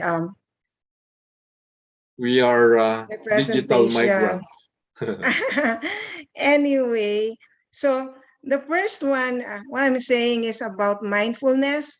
Okay, from the word itself, okay, we have an idea wherein, okay, most of the time, our mind is full. When we say our mind is full, there are a lot of things going on in our mind. And then, how can we be mindful if our mind is full? I don't know if I'm making any sense, but very important in mindfulness, you have to be mindful that your mind is full. Parang yun yung idea natin in terms of mindfulness. Sorry pero nahirapan yata akong. No, the idea, yeah, I got the idea. No, hold on, because I'm just having a problem in terms of my sharing of my slides. But anyway, so sabihin ko na you lang can natin perhaps share through through my messenger, so I can download it here, so I can share it. No, because this is my notes in one of the trainings that I attended. So okay, in teachers, in terms of mindful moments, we have three umbrella. The mindful mind, I know this you're more familiar with, wherein you will have a short of silence, and then you have to focus on your mind on what is going on. And then the second one is the mindful body. The mindful body is you need to again be quiet, and then you have to feel your breathing. Okay, that's fine. That's one of our mindful body. And then the last one is the mindful interaction. For the mindful interaction, ito sa tingin ko kung minsan nakakalimutan natin na part pala ito ng mindfulness. Madalas, kunwari, one of the examples that I can give you is, pag kumain tayo, marami sa atin na ang bilis kumain. Sabi ng iba, mas maganda kasi hindi sila nabubusog kapag ang bagal-bagal nilang kumain. Pero why not sometimes try to feel yung hindi lang yung lasa, pero yung ang tawag natin doon, kung crunchy, kung gaano kung slimy o ano pa yan, yun yung sinasabi natin maging mindful tayo. Hindi yung basta mabilisang kumain, pero namnamin, parang yung tamang term yata, namnamin natin yung kinakain natin. Parang, for a while, for a change, ano ba yung nabago? Pag nagmadali ba akong kumain, at doon sa ninanamnam ko, yung kinakain ko, ano yung pagkakaiba? So yun yung pagiging mindful natin. Kahit nga yung pag-take lang natin ng shower in the morning, parang nagmamadali tayo. Pero kailan ba tayo parang nag-slow mo? Parang nag-slow mo na pinakiramdaman lang natin yung tubig sa katawan natin, gaano man kainit, gaano man yang kalamig. Yun yung pagiging mindful.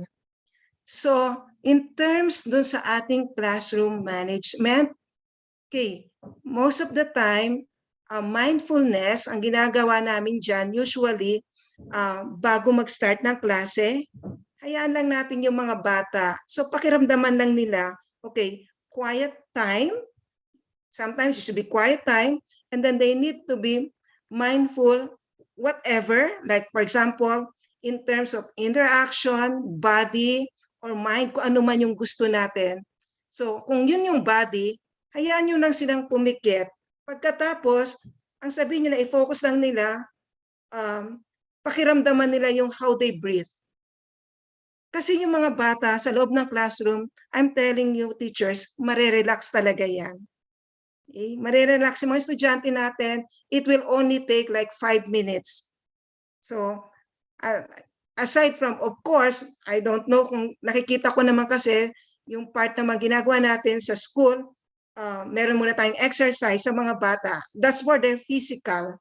But what about after that? So tingnan muna natin kung magwo-work sa restorative practice natin yung mindfulness. Okay, kung sa tingin nyo, pwede, but we still have the other one. The other one is the circle time.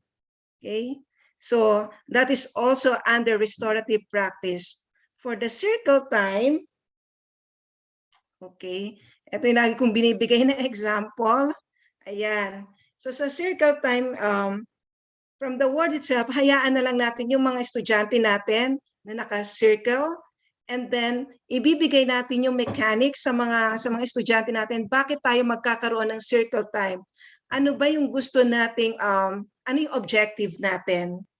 Say for example, sa classroom, ano ba yung madalas na nagiging problema natin sa classroom? Okay, magbibigay lang ako ng recent experience ko. Okay. It happened this like 2 days ago. Okay. One of my students gave me like the sparkling water. And then she asked me, "Miss, do you like sparkling water?" And I said, "Yeah." And then I like the flavor, it's watermelon. And then binigyan niya ako ng nilagyan niya yan ng message. Nilagyan niya on top of my table. And then all of a sudden, because I attended the IEP meeting, and then when I came back, wala na yung sparkling water. So sabi ko, ano nangyari? So ang issue is stealing. So paano yan? I-address ko yung concern na yan sa klase. Pero, of course, hindi ko dapat sabihin kung sino man yung bata na yun. Of course, I already have an idea. So the following day, ang ginawa ko, kinakailangan ko ng circle time. So lahat ng mga estudyante ko, so nakaikot kami, sinabi ko sa kanila, alam nila ako anong ibig sabihin nito, this is the talking stick. Talking stick, which means pwedeng sa right o sa left mag-uumpisa, pero ang pwede lang nilang sabihin kung ano ang stealing sa kanila in one word. Just one word. Okay? In one word. So, say for example, yun lang ang gusto kong yun lang ang objective ko. Ano ba ang idea ng mga estudyante ko ng stealing? So, kunwari, ako muna mag-uumpisa. Okay? Okay. Sasabihin ko, ano reason natin dito ngayon? So, I want you to know, I want you to share your idea of what is stealing for you. So, umpisahan ko, sasabihin ko kunwari, stealing is bad. So, one word lang, bad. So, next. So, kahit ilan man yung mga estudyante na yan, magkakaroon kami na idea na ito pala yung idea ng mga estudyante ko about stealing. So, tatanungin niyo ako, magkakaroon ba ako ng follow-up question doon? Hindi muna. Kasi ang goal ko lang ay, ano ang gusto kong malaman kung ano ang idea nila about stealing. Kasi pag may ginawa na naman akong tanong na pangalawa, sabihin ko, anong mararamdaman mo kung ikaw ay nanakawan? E di, panibago na naman yon. So nasa inyo po yan, kung ano lang yung talagang goal ninyo. Pero huwag niyong hahayaan yung mga estudyante nyo na magsasabing, Miss, nakita ko si ganito, ninakaw yung ganyan mo. Walang ganon. dapat mag-stick lang kayo dun sa inyong sa sinet ninyong ang tawag natin doon,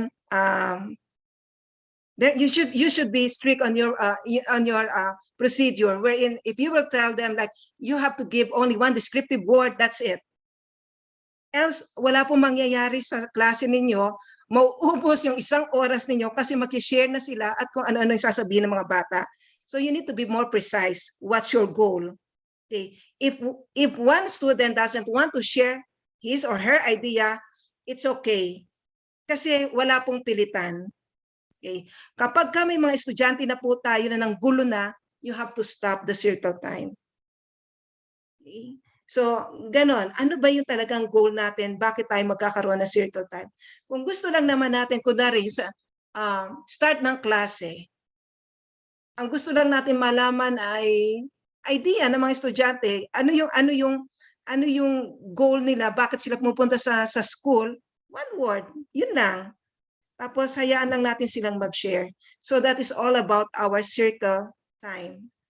And then lastly, ito yung restorative language. For the restorative language, most of our students, especially in math, sasabihin nila, "Sir, ang hirap naman ito, hindi ko alam to." Tapos may mga estudyante tayo na wala na, ayaw na makipag-cooperate, ayaw na mag-participate kasi naka-block na yung mind nila na, I can't do this, I cannot do this, so I can no longer compute, I'm dumb, something like that. So yung mga ganong idea. Pero kung sasabihin lang naman natin, I know you really don't know, at this moment you don't know this concept yet, but eventually you will learn the concept. So that's the reason why we're here, to help each other. And then, yeah. So I always, a fan of the word yet. So hindi mo pa ito alam ngayon. Pero, yung mga ganon. Kasi madalas po yan, maririnig natin yan sa mga estudyante natin na, hindi ko to alam, ang hirap, puro ganon. So, kung sasabihin nyo lang yung the power of yet, yeah, you don't know it yet, but eventually you will learn it. So those are the strategies that I'm using inside my classroom. So the restorative practice, so under this, of course, mindfulness. The second one is the circle time, and then the last one is the restorative language. Sir Rico? Yes, ma'am. Okay, napakaganda ng ating restorative process, no? We have those 3 umbrellas or under that particular practice. Gusto ko lang malaman dito sa ating mga sa mga ating participants kung ito ba'y nagagawa na natin dito sa ating classroom, at least sa atin sa Pilipinas, no? Kasi napakaganda ng practice na mindfulness. In fact, yung mindfulness ay hindi lang applicable sa mga bagay-bagay sa classroom, kundi sa lahat ng pang-araw-araw na buhay natin. Alam natin yung mga teachers talaga, napaka-busy yan, napakaraming concern. Hindi lang concern sa school, concern sa bahay, concern sa lahat na ng bagay ata, marami tayong concern. At dahil doon, lutang tayo kung minsan, no? Lutang ang ating pag-iisip, lumilipad ang ating pag-iisip. So, Sir Virgilio, you're raising your hand, Sir Virgilio. What to share? Yes, sir. Go on. Okay. Sir, may tanong lang po ako kay ma'am about dun sa shinare niya about dun sa circle time. Ang Yes, tanong sir. ko doon, okay. So, pinalabas ni ma'am doon yung sa circle time na parang hindi mo tatanggapin sa mga kaklase na magturo sino kumuha ng mineral bottle ni ma'am na binigay sa kanya ng kanyang student. So, sa pamamagitan ng salitang what is stealing, no? Parang palalabasin doon na ano ba sa inyo ang kahulugan ng salitang pagnanakaw o yung nakuha, yung hindi niya pag-aari. So magbibigay po ba dito ang bata ng kanya-kanyang mga pananaw tungkol dun sa word na stealing? And at the end, ang sabi ni ma'am, kapag daw nagkagulo na ang mga bata dun sa pananaw na ibibigay nila. So hindi po malinaw na binigay ni ma'am what is next? Anong gagawin ng guro kapag nagkaroon na ng ganong pangyayari? Kasi tayo po sa totoo lang, kasi po iba rin, kaya nga po sinabing diversity, pagkakaiba-iba. Iba po ang bata sa public school, iba rin ang mga bata sa private. Actually, ako rin po ay biktima ng ganyan na ako po ang nagpabili ha, hindi po ang bata ang nagbigay. Alam naman natin ang public school, no? Nasa bata yan kung gusto kang bigyan ng water. Pero usually ang teacher nagpapabili. Nawala rin po sa table ko. So, ang binigay ko na lang dun salita para hindi ma-hurt yung mga estudyante, sabi ko na lang, may nauhaw ba sa inyo? Sana kako yung kumuha ng tubig na yon nakatulong at nakapawi ng kanyang kauhawan. Yun po ang pinarinig ko. Pero may nagsabi ng bata rin po, katulad na sinabi ni ma'am, na parang hindi mo tatanggapin kung sino yung nagsabi, kung sino yung kumuha. Sa totoo naman po, alam din ng mga bata yan sa atin sino yung kumuha. So napalabas ko rin po yon kung sino yung batang kumuha na yon. Kinausap ko po siya ng heart to heart. Hindi na sa klase, then close book, hindi ko na inopen. Parang napagkatuwaan lang niya kaya niya nakuha yon. Isa na rin po yung kauhawan kasi wala rin siyang pambili ng water. So my question is, paano po ginawa ni ma'am nung nagkagulo na yung klase? Paano niya paano niya sinigundahan nung nagkagulo na po? Kasi doon po nabitin yung kwento ni ma'am.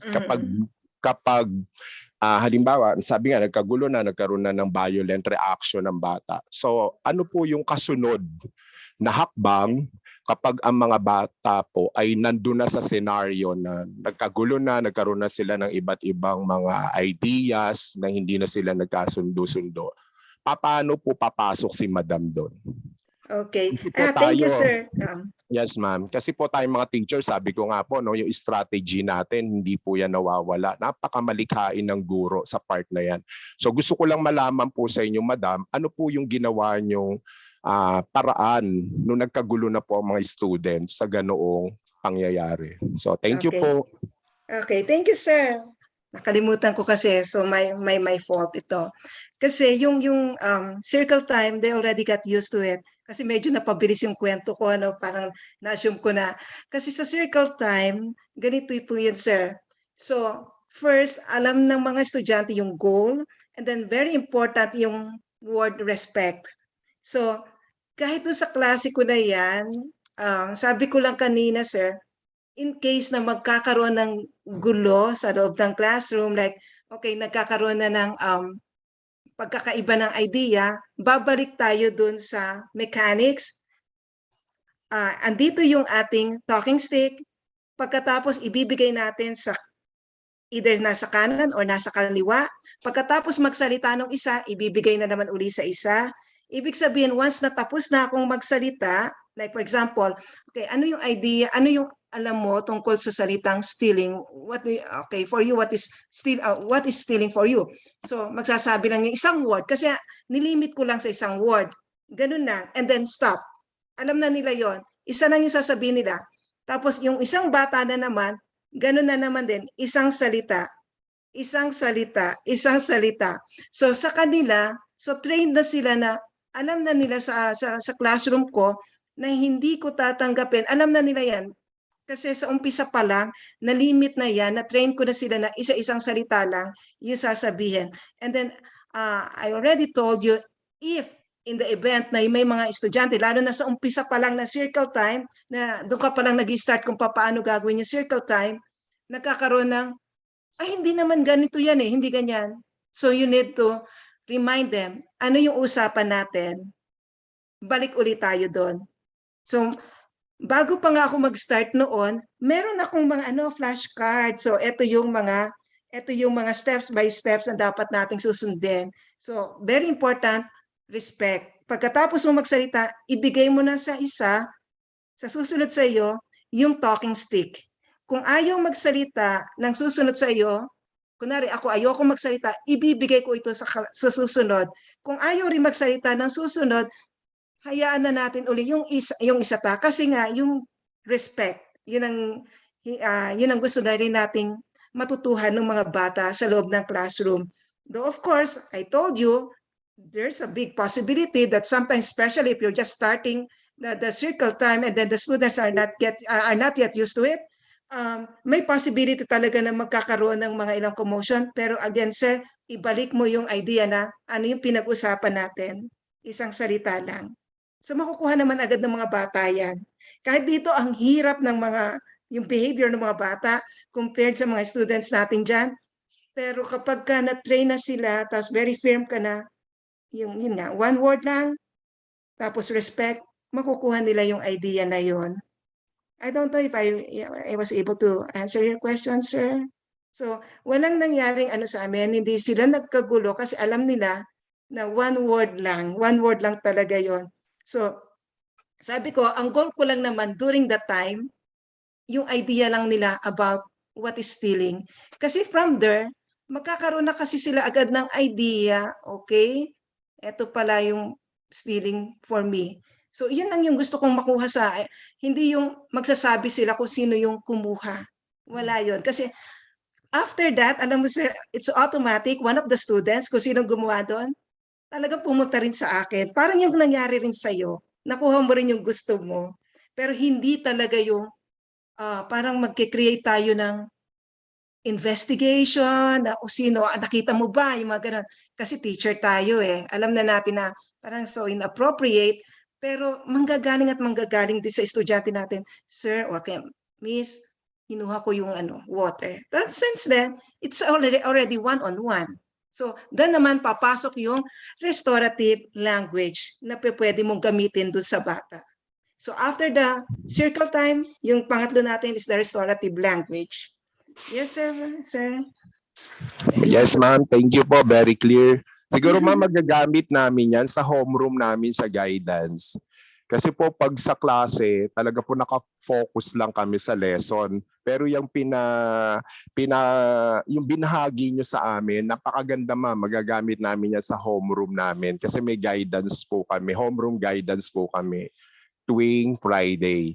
So napakaganda po niyang itinuro nyo sa amin na circle time. Oo. Sir, basta meron kayong dapat na parang talking stick. Tapos yung talking stick ninyo, depende. Kasi akin, ito nagwo-work to kasi very floppy. Gusto ng mga bata. Yes. So basta lang tayo dyan. Yan, basta pumili tayo kung ano yung medyo nakaka-attract din sa kanila. Okay. Kaso nakakatakot ma'am, baka pagtapos ng maitago na rin yan. Yung ito, respect, sir. Ito na naman tayo, respect. Joke lang, ma'am. Yeah. Thank you, sir. Thank you, welcome. Yeah, ma'am. Tama ba na sabihin natin na yung tatlong strategies under restorative process ay interconnected, no? Interconnected sila. So you start the strategy 1, which is the mindfulness, and the other one, which is the circle time, connected to the mindfulness, and the restorative language is very much connected to the other two. So that it is the whole process of the restorative process, the restorative strategy, no? Yeah, you're right. Yeah, at isa pang gusto kong idagdag lang, no, para sa mga isyong ganito, lalo na iba-iba nga drivers yung ating mga teachers, sometimes we think that we are Messiah. We have the messianic complex that we transform students, no. Yung bang kaya nga at the end of the day nararamdaman natin exhausted tayo kasi parang walang nangyayari sa mga estudyante natin. At dinadala na lahat ng ating effort, lahat ng strategy, lahat ng interventions na gusto nating dalhin, and at the end of the day, wala naman nangyayari. So we are thinking as if we are Savior, we are Messiah, we transform them. No, actually that's wrong. That's a very wrong notion because we are not going to transform our students' lives. We are not going to transform our students' mind. They themselves will transform themselves, and that's the effective way of for them to learn. No? Sila mismo yung magta-transform sa kanilang sarili, hindi tayo. Kaya nga nung sinasabi mo ma'am yung about stealing, okay, and then your process of your talking stick, isang word lang. And then lumapit yung estudyante sa'yo at nagsabi sa kanya, "We are not doing investigation." You did not transform, ma'am, the student, but rather the student himself realized that he transformed himself. And eventually, if this is the kind of process that we do to our students, we can assure that that learning will last long. Okay? Hindi niya makakalimutan yan.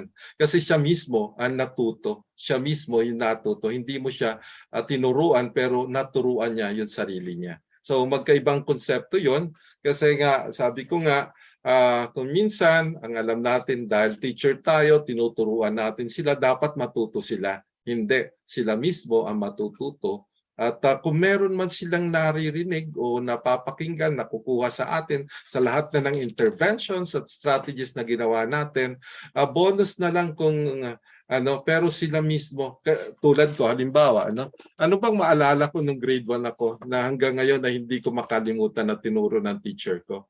Okay? Yung constructive na language at yung destructive or yung language na nakakasira, okay? Pero alam nyo, natuto ako dun sa lingwahe na medyo nakaka-insulto. Hindi dun sa mga encouraging words ng grade 1 teacher ko. Okay? Sabi ng teacher ko, "Wala kang patutunguhan, napakatamad mo." Okay? So, para bang nasa isip ko palagi yun, if I took that as a negative feedback, para bang wala talaga akong patutunguhan, okay? Pero I turned it into something positive. I turned it something that will help me improve myself. Bakit sinabi ng teacher ko na wala akong patutunguhan? So from that time on, I really think of that I proved na may patutunguhan ako, no? May patutunguhan ako. And indeed, at the end of the day, hanggang ngayon, I still want to learn. Kasi may patutunguhan pa rin talaga ako, no? Ganon. So, yung learning process natin, kahit anong strategy na ibigay mo dyan, at the end of the day, okay, huwag mong i-measure sa nakikita mo sa bata. Kundi, eventually, yung bata mismo makaka-realize kung ano yung impact noon sa kanya. Yeah, ma'am, to our participants, you still have you can still ask question to Doc Mary Ann. Doc D, may question po, Doc Yes. Rico, dito. Si Ma'am Marilyn po is asking, how do we integrate or do we need to integrate values po if we will not give follow-up question po dun sa idea about stealing? If yung point of view or idea po coming from students is alarming, what are we going to do? Hayaan lang po ba natin sila or may advice po ba kayo? Okay. So again, I'll go back to the mechanics. So first, you should know your objective. Doon po muna tayo. Ano ba ang dahilan? Bakit ko to gagawin? Ano ba yung gusto ko talagang makuha sa mga estudyante ko na to? Ngayon, kung di ba isang word lang naman ang kukunin ko sa kanila, ano yung idea nila about stealing? So, ano ba yung pwedeng maging alarming na sagot ng bata? So, stealing is what? Kasi makikita mo kasi doon yung idea ng bata kung ano ba yung sa kanila lang, yung stealing. Ngayon, ang tanong ni Ma'am, Ma'am Ria, again, can you repeat that? Sabi po ni Ma'am Marlene, what if po how do we integrate values daw po? How do we integrate values dun sa, kunyari po nag-share sila about stealing in circle time, and then, if we don't give follow-up questions, kasi nga po, one word lang, and then, siguro tanong niya, how do you process after? Meron po bang processing dapat? Okay. Kung hindi pa natin goal yung processing, kasi ang gusto lang muna natin makuha ngayon is, dahil ngayon limited lang yung time natin, kasi kanina kay sir sabi niya, pwede to dito sa homeroom, kasi meron tayong mahabang oras. Pwede tayong mag-process doon, pero again, limit lang yung time na ibibigay natin sa bata. Kasi sasabihin ko sa inyo, magkakaroon talaga ng, mamaya may mga iyakan na yung mangyayari. Hindi naman natin goal yung magkaroon ng yung masyadong drama inside doon sa circle time na yon. So, ang sinasabi ko lang natin dito sa circle time na gagawin natin, again, depende sa goal natin that time. Ako, ang gusto ko lang yung goal ko nung time na to, kasi nga first period, gusto ko agad i-address yung nangyari. So, ano yung stealing for you? So, one word lang naman. Tapos eventually, okay, I said, okay, so this is our idea about stealing. So, ano yung sumunod ko doon? Yung aking ano na, yung topic ko, like for my language arts, the topic is also about the stealing. So I make it sure na yung reading ko connected dun sa first activity ko. Okay? So doon pa lang meron siyang indirect processing na mangyayari. Kasi may mga questions doon sa activity, sa worksheet na binigay ko, nagkakaroon na rin ng processing. So lahat yun well planned. Hindi man direct na sinabi ko verbally, pero nagkakaroon na rin na reflection. But the circle time itself, it will only take like 5 minutes, like something like that. Kasi yun lang naman yung goal ko. Ano yung gusto kong malaman tungkol sa idea ng estudyante ko about stealing. And then yung activity ko na, yung like for my reading, like for my fluency, comprehension, andun pa rin siya. Connected pa rin doon. Ayun po, ma'am. So, yeah. But if it is like for like homeroom, okay, alamin niyo ulit ano yung goal. Pwede yun, mas mahaba yung oras. But again, always use your talking stick. Kasi kanya-kanya na naman yan. Labo-labo tayo. Yun po yung idea natin dyan na, ng circle time natin. Thank you, Doc D, for answering. Yes, thank you so much. No? Baka meron pa tayong mga tanong dyan. Circle time is really a very nice strategy also. Well, it's applicable not only for our students, it's even applicable to us adults. No? Maraming pwedeng paggamitan yung circle time na yan. Baka may mga tanong pa sa kabilang Zoom natin, Doc Maria. Doc Rico, Ma'am Victoria de la Cruz is saying, marami pong nagsasabi na yes, they're doing restorative approach or strategies. Hindi lang nila pala alam yung pangalan. So they're doing circle time, they're doing mindfulness.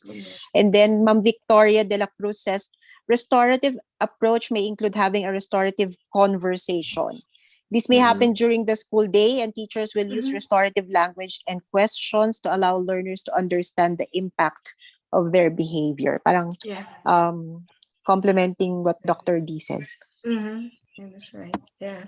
Nice. Good. At least hindi na tayo strange dito sa prosesong ito. Kung minsan lang binibigyan lang natin ng ng napakaraming terminology, pero actually pare-pares lang din naman ang strategy ito na ginagawa natin. Kung minsan aware tayo o hindi tayo aware, pero ginagawa na pala natin. Ang maganda dito sa sharing na ganito, nagiging aware na tayo, okay? Nasa Pilipinas, ginagawa na pala natin yan noon pa. Sa US, ginagawa nila. So, the same strategies, which I realized na kung yung mga strategy na applicable sa mga Americans or other culture is also being used for the Filipino. So a realization that there is a common need or a common or something that we can use, which can be universalizable. No? It's universalizable, which we can use for anybody. But at the same time, it is also important that differentiated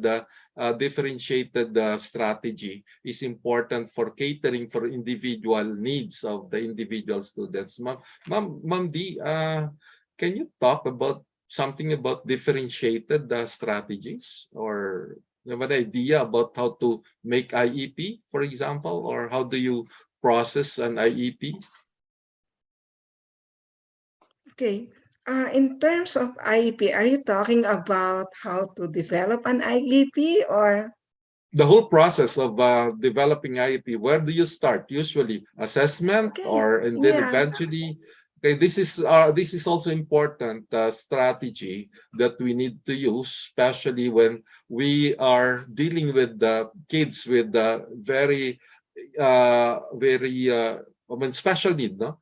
students Okay. with special needs, which I know in the Philippines we are also using IEP. Pero how about how do we do it, particularly in the whole process from assessment to Okay. implementation to how do you usually do it? Okay. First, of course, there's an observation from the parent, from the teachers, and then after the observation, definitely it will undergo to a certain like referrals and then assessment. Yeah, and then I already shared this last week. Yung usually first grade here, okay, dito sa US, first during grade 1, okay, first grader, doon na yung gagawa ng assessment for dyslexia. Okay. Kasi not kindergarten, but I asked this, why first grade? Why not pre-K? Why not kindergarten? Para mas maaga yung yung pagbibigay ng intervention. Tapos yung explanation na ibinigay sa akin noon, kasi nagtaka ako, bakit hindi pa pwede kindergarten? Kasi considering, like for example, in our country, di ba ang dami pang, parang 3 taon pa lang yata pumapasok na yung mga bata sa school. So yung ganun, yun yung nasa isip ko. So sabi ko, bakit hindi kindergarten? Parang mas maaga, mas mabigyan agad ng intervention. Pero talagang hinihintay pa nila na certain age, like first grade, 7th grade, fully exposed na yung bata. Okay? Para malaman kung talagang dyslexic yung bata or hindi. So, meron talagang screening. So, sa ibang area naman, like for example, autism. Kung sa autism, makikita na rin naman yan like at an early age. Like for example, kahit hindi pa nga pumapasok sa school yan, kahit baby pa lang, lalo na po yung mga yung mga itong medyo sometimes medyo ayoko sanang i-discuss ito, pero para na rin po sa lalo na sa mga young moms natin ngayon or yung mga nagka-plan na magka-baby. I don't want you to be alarmed, but you should know this. Kahit po baby pa lang, pwede na po nating mapansin kung yung anak natin pwedeng may autism. Kasi huwag kayong matutuwa kapag yung anak niyo, yung baby, hindi umiiyak. Huwag niyo sasabihin agad sa amin, oh, ang bait-bait ng anak ko, hindi umiiyak. Alarming po yun. Alarming yan kasi pwedeng possible talaga na may autism. Bakit hindi siya umiiyak? Considering na talagang soiled na yung diaper niya. So, yung mga ganon. So, but moving on, kung nakikita nyo rin na fleeting na yung eye contact ng mga anak nyo, pwede nyo ng one indication na yun na dalhin nyo na agad sa developmental pediatrician. So assessment pa rin. So very important yung observation and then assessment. So sige, mag-jump na rin tayo. Baka mamaya may mga ilang question kasi parang ako kasi ang bilis parang ang bilis agad ng mga sinasabi ko. Kung minsan may mga nami-miss out ako kaya mas magandang nagtatanong po tayo. May mga ilan din na masyado tayong nakatay dun sa idea na kapag lalaki yung anak, late magsalita. Stereotyping yan. Okay? Pag babae, mas maaga daw nagsasalita. Okay lang din daw kapag ang anak na lalaki ay sobrang gulo, sobrang yung mga ganong tipong stereotyping. But you should know, paano ba gaano na ba yung sinasabi nating normal lang yan na ganyan yung anak mo, normal. Paano mo malalaman talaga yung acceptable or medyo alarming na para patignan yan sa developmental pediatrician.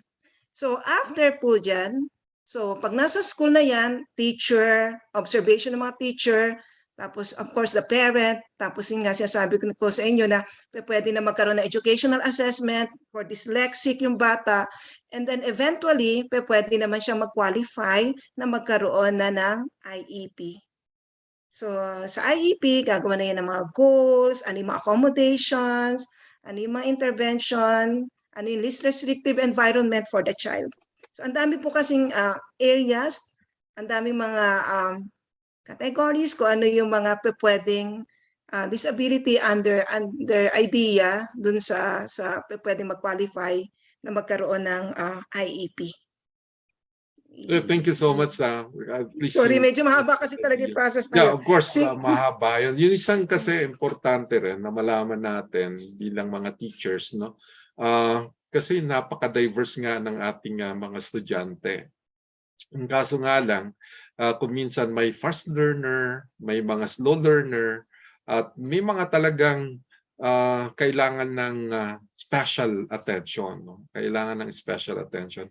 At doon pumapasok yung yung paggawa dapat natin ng individualized educational plan for our students. However, because of the number and because of the bulk of the work that we as teachers do, we cannot sometimes address that. So, ang problema pa dito, kung minsan, ayaw natin na may bumabagsak, ayaw nating may repeater. I don't know sa DepEd ngayon kung ano ng instruction, pero in some schools, they do not want repeaters. So, by hook or by crook, the students need to pass in their grade level, no, para ma-promote. But at the end of the day, wala namang natutunan. Okay, so it's quite expensive also if we develop individualized educational plan. And aside from that, managing individualized educational plan, it's also tasking, no, very tedious. Okay, anyway, kung may mga question kayo about this issue about individualized plan, may their teachers, you can ask Doc Dumalanta kasi they're preparing actually in their schools. Okay, may ginagawa sila yung nagpo-process ng mga individualized educational plan, no? So if you have some questions, pwede rin naman. At meron tayong kanina, no,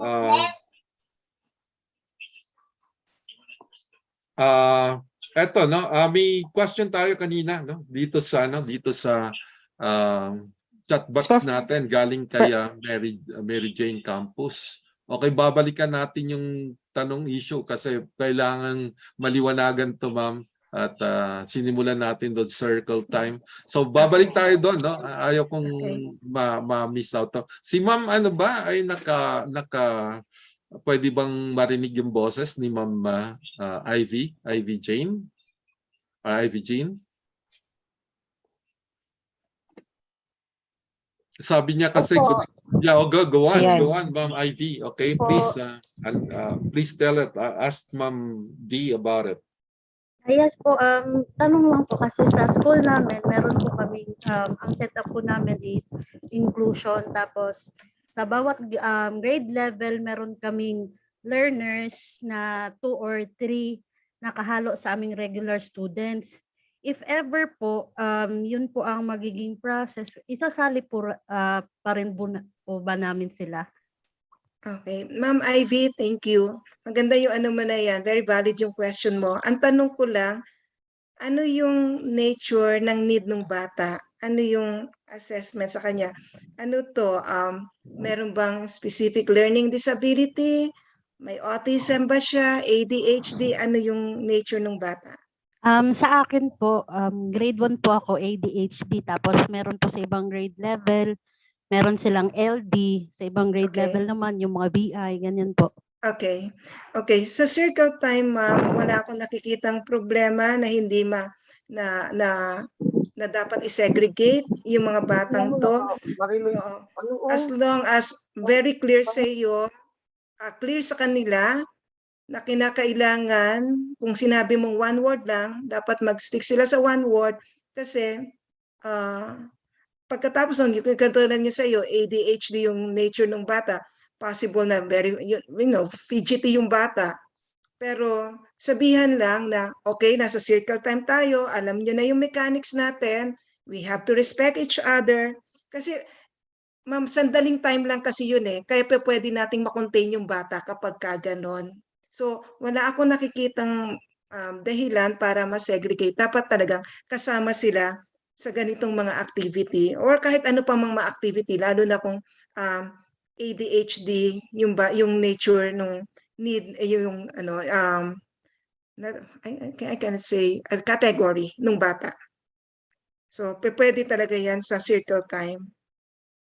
Thank Kasi you, kung ma'am. sasabihin po natin like for example, autism, ang next na follow-up question ko naman dyan, anong type ng autism? Kasi marami po tayong autism na high functioning naman.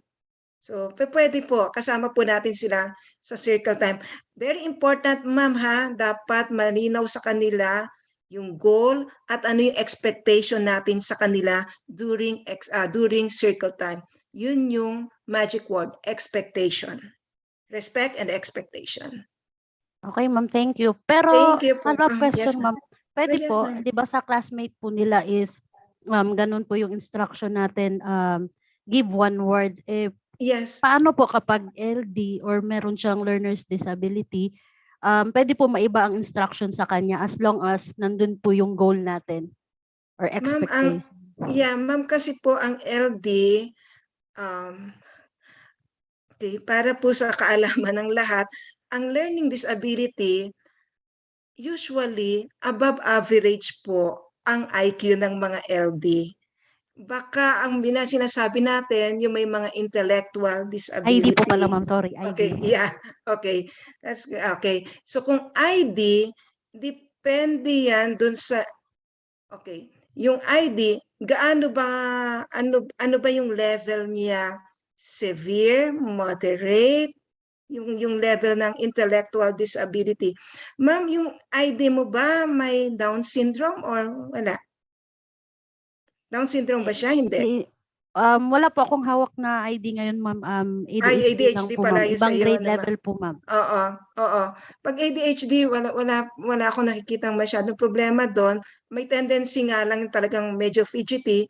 Pero kung sa ID, sa may intellectual disability, tapos ang level ng bata, okay, like for example, yung may Down syndrome siya, usually may intellectual disability yan. So, kunwari, ang level talaga niya is moderate pa pwede pa. Pero kung sasabihin natin talagang very low yung level ng kanyang IQ, basta sabihan lang natin na tingin ko nasa loob ng classroom yan, maiintindihan pa rin yan. Maiintindihan pa rin niya kung ano yung sinasabi natin, kahit ID. Yes, ma'am. Okay, ma'am. Thank you po. Yeah. Thank you.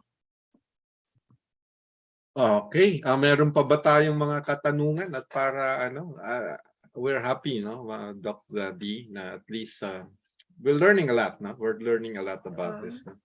May mga katanungan pa ba yung mga ating mga participants? At least sharing or they want to share some experiences. Alam nyo, napakaganda ng mga bahaginan ng karanasan. Kasi basically, alam na natin lahat ng strategies kasi mga teachers tayo, napag-aralan na natin yan. No? Pero one thing that is good, if we can share the best practices that we are doing in our schools, and that perhaps will help others, and others will learn from our best practices. Sabi nila benchmarking daw ito, pero ang sabi ko lang dito, well, mangopya lang tayo ng mga strategy na effective kung ano man yung kailangan natin sa bawat sitwasyon kung saan ang strategy na yun ay kailangan. So una, i-identify mo kung ano yung sitwasyon ng iyong classroom, ng iyong mga learners, at pagkatapos tingnan mo kung ano appropriate na strategy na gagamitin mo. So baka naman hindi appropriate yung strategy na ginagamit mo doon sa need ng mga bata. Kahit na best strategy yan, I tell you, it will never work if it is not appropriate. Alam natin yan. Yung size 7 na paa, okay, ay hindi kakasya ang size 6 na sapatos. Kaya yung size 6 ang ipinipilit mo sa paa na size 7, medyo hindi siya tugma, no? Hindi siya tugma. So, unang-unang gawin natin, our dear teachers, is analyze the situation, know the situation, learn the context, and eventually try to find out what's the fitting strategy that you need to apply into that particular context, no? And from there, you will enjoy it. It's not hard. Why? Because you have a fitted strategy for a particular situation. Okay. So any other concern? Any other Any other question, Ma'am Ria? May mga tanong ba tayo dyan? May mga ano tayo? Sa chat box, kung wala na, then we will continue. Kung ano. Sir Rico, i-add ko lang to. Yung sa atin, yung learning disability, I know most of our teachers already know this. There are different types of learning disability. Ang learning disability, sabi ko nga, usually, ang IQ nila is above average. Kapag above, that's above average. And then meron lang silang, like for example, doon nagkakaroon lang sila ng problema in terms of reading. So sometimes pwede rin nating sabihin na possible na dyslexia, may dyslexia yung bata. Especially yung mga mom, dad, tapos lolo, mga kasama natin dito ngayon. Tingnan lang po natin yung anak natin, estudyante natin, kung mga nakikita nyo yung mga nag-i-interchange yung mga letters, kahit sa pagsusulat din nila, BD, tapos PQ, tapos pag nagbasa, instead of no, nagiging on. Medyo tingnan po natin yan. Kaya nga sabi nyo nga, nagkakaroon agad kayo ng mga initial assessment, lalo na sa elementary, maganda yun. Maganda yun para mabigyan agad natin ng intervention yung mga estudyante natin. Kasi paminsan, pwede natin sabihin, ano ba naman tong estudyante ko na to, ang tamad, ayaw gumawa ng homework. Pero sabi ko nga, I had an experience wherein one of my students, he did his homework pero ibang page kasi nakita niya, instead of 25, ang ginawa niya page 52. So tayo sometimes, mga teachers, magagalit agad, ba't hindi siya gumagawa ng homework? Pero gumagawa naman siya ng homework, iba nga lang yung nakikita niya. Sometimes, we can, what's happening in your brain? Kung minsan tanong natin. Pero yun na nga yun yung sinasabi natin, kaya nga naandyan tayo to understand and then to give intervention to our students. So, of course, aside from yung mga regular students natin na may mga individual concern din yan sa buhay. So yun yung isa rin sa mga dapat nating intindihin sa kanila. Tapos may mga ilan tayo na sinasabi, ba't ang kulit-kulit ng batang ito? Bakit man lang yung ang daming mga sasabihin na, dito kasi F words siguro sa atin dyan, mga PI, yung mga ganon. Ano to? Maaaring sabihin agad natin na, ano to? Anong klaseng family meron sila? Agad magja-jump tayo sa conclusion sa family, hindi kaya meron kaya itong mga chemical imbalance? Kaya ganito yung estudyante natin. Hindi dahil sa family, makikita mo naman, hindi naman ganito yung tatay, hindi ganito yung nanay, pero bakit ganito tong batang ito? So ang dami pong factors na we have to consider that will also affect their learning. So ano pa yung mga quite alarming na parang nagkakaroon lamang agad tayo ng stereotype at saka it's so easy for us to be conclusive on the behavior or on the level of intelligence of our student. So only to find out, meron pala may mas malalim pang dahilan. Bakit ganito yung performance ng estudyante ko? So, yung mga ganun po, we should always consider and then, again, ito yung favorite na lagi sinasabi ni Dr. Rico, yung out of the box, So, hindi lang ko ano na nakikita natin, mayroong mga possible na underlying factor. Bakit ganito yung behavior, ganito yung attitude, bakit ganito yung isang estudyante natin. Meron din para tayong mga ilang estudyante na kung minsan na parang sasabihin, yung mga ilang tics na mga nakikita natin sa mga bata, yung mga ganyan. So, dapat tingnan nyo rin po yan na kung minsan nakaka-interfere din kasi yan sa kanilang learning. So, marami pong tayong responsibility and then, as a teacher, as an educator. So, yun po. Medyo kung pagdating sa mga kids natin. Napakarami nating insights, napakarami nating pwedeng pag-usapan. At Dr. D, maraming salamat. Napakaraming insights na natutunan din. Thank you for reminding me of my favorite line, think out of the box.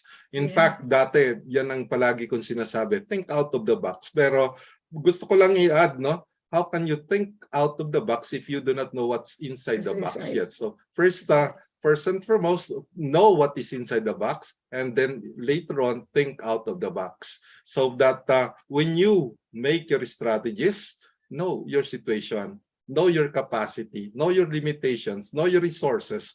These are what is in your box. Okay, so innovation will eventually come out. No, Education 5.0 will eventually promote what we call innovation and inclusion and growth.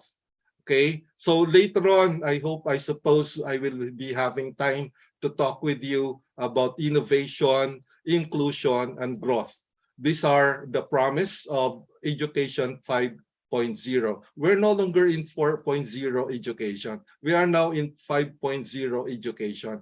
And therefore, promoting innovation, which is thinking out of the box because we already know the box, and then inclusion is very important. That will lead to some growth. No? So, maraming salamat because we've learned a lot about learning diversity. And I just want to remind all that whenever we talk about learning diversity, it's an infinite variety of life experiences. It's an infinite variety of life experiences and attributes of a child that he brings to their formal learning eventually. So before our students enter into the formal learning environment, they already carry with them some of this their background, what we call their learning experiences. Meron na sila noon. Okay, meron na sila noon at dinadala to sa school. All students, okay, all students with the diverse learning needs, no, all of students that with learning diverse needs, no, learning needs, have a right to access a full and engaging education on the basis of their peers. Okay, so karapatan ng bawat isa, kahit sino siya, karapatan ng bawat isa. Kaya nga we should not and do not deprive all, okay, to have an access of this learning process. Meron iba-iba, okay, may iba't ibang pangangailangan, kaya nga napakalaki ng challenge sa ating mga teacher, no? Ang challenge, okay, think out of the box, but know what is in your box, okay? But after all, okay, be innovative in your strategies. I cannot suggest. I actually prepared here a lot of strategies, no? Hindi pa natin if I'm going to share yung slides ko, hindi pa nasa lang yan, hindi pa nangangahalati yon. But suffice that we have the experiences of an expert from the United States, Dr. Dumalanta. Thank you so much for joining us, no? Helping us. In fact, you made my life easy. Thank you po, Doc Mary Ann, Thank for you. joining us again. Salamat din po sa inyo. Yeah. Good We're running night. out of time because we are only given up to 10:30. Ma'am Ria, I'm turning the to you. Okay. Thank you so much, Ma'am Ria, for giving us this opportunity to share this knowledge to our teachers. Maraming salamat din sa mga teachers for listening and to your sharings. No, we value them so much. Maraming salamat po. Thank you, Doc Rico. Thank you, dear teachers. Talagang si Doc Rico, thinking out of the box. Maganda tong session natin kasi very engaging, direct nating nakaka-interact sa ating mga teachers at sa ating resource speakers. Don't worry po, yung slides naman po na prepare ni Doc Rico na discuss po natin, i-share din po natin sa ating teachers later on. Very engaging po kasi Doc Mary Ann, all the way from the US, shared with us strategies that they're doing there.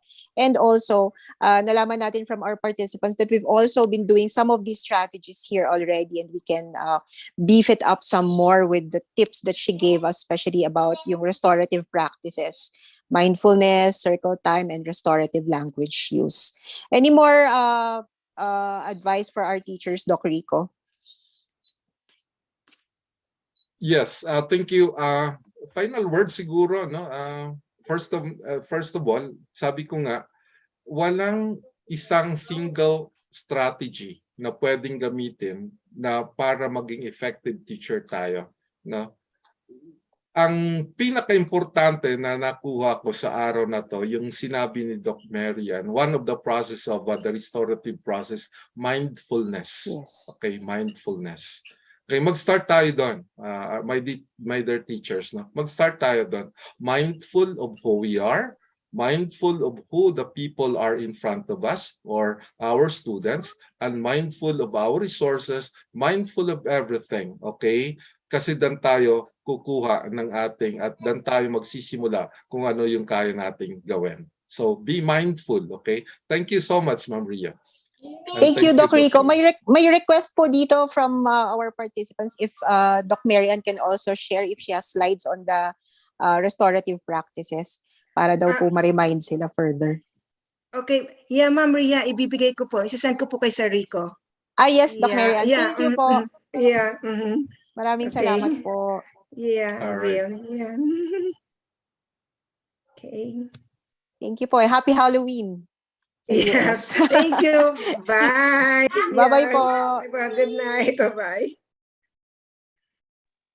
Thank you, dear teachers, for participating this morning. Ayan po, nangako po si Doc Marian, sisend niya kay Doc Rico, and then we will share it with everyone as well. So, I think that concludes our morning session. No, medyo maulan na po siguro sa banda ninyo. So, we have a bit more time to have lunch, prepare lunch, and be ready for our session this afternoon at 1:30. I hope po madami tayong takeaways as well from this session. May mga questions pa rin po tayo na hindi na-address. I hope po by this afternoon and tomorrow po, we will have the same speaker, Doc Grace, can address some of these questions as well as questions from yesterday. Like Doc Gina said, since they work together, Doc Grace and Doc Gina, you can raise some of the questions we missed yesterday, this afternoon and tomorrow, baka para po ma-discuss din natin ito further. And from another point of view naman po, sasagutin ni Doc Grace ito for this afternoon. I hope po you had a very fruitful morning with us, with Doc Rico, and with Doc Marian, all the way from the US. Maraming salamat po. We can now move on to answering our assessment for session 2. I hope po now you're all safe and warm in your homes while listening to our speakers and enjoying the webinar. So mag-ingat pa rin po tayo and always be aware of our surroundings. So for those who are having intermittent internet connection or loss of electricity, don't worry po, recorded po yung ating session and you can view it anytime po as soon as you have access to the internet and power is restored. Nandun po yun sa ating repository of all of our materials, our FB group page. Magandang umaga po sa lahat. We will resume at 1:30 in the afternoon. Thank you, everyone. Keep safe po.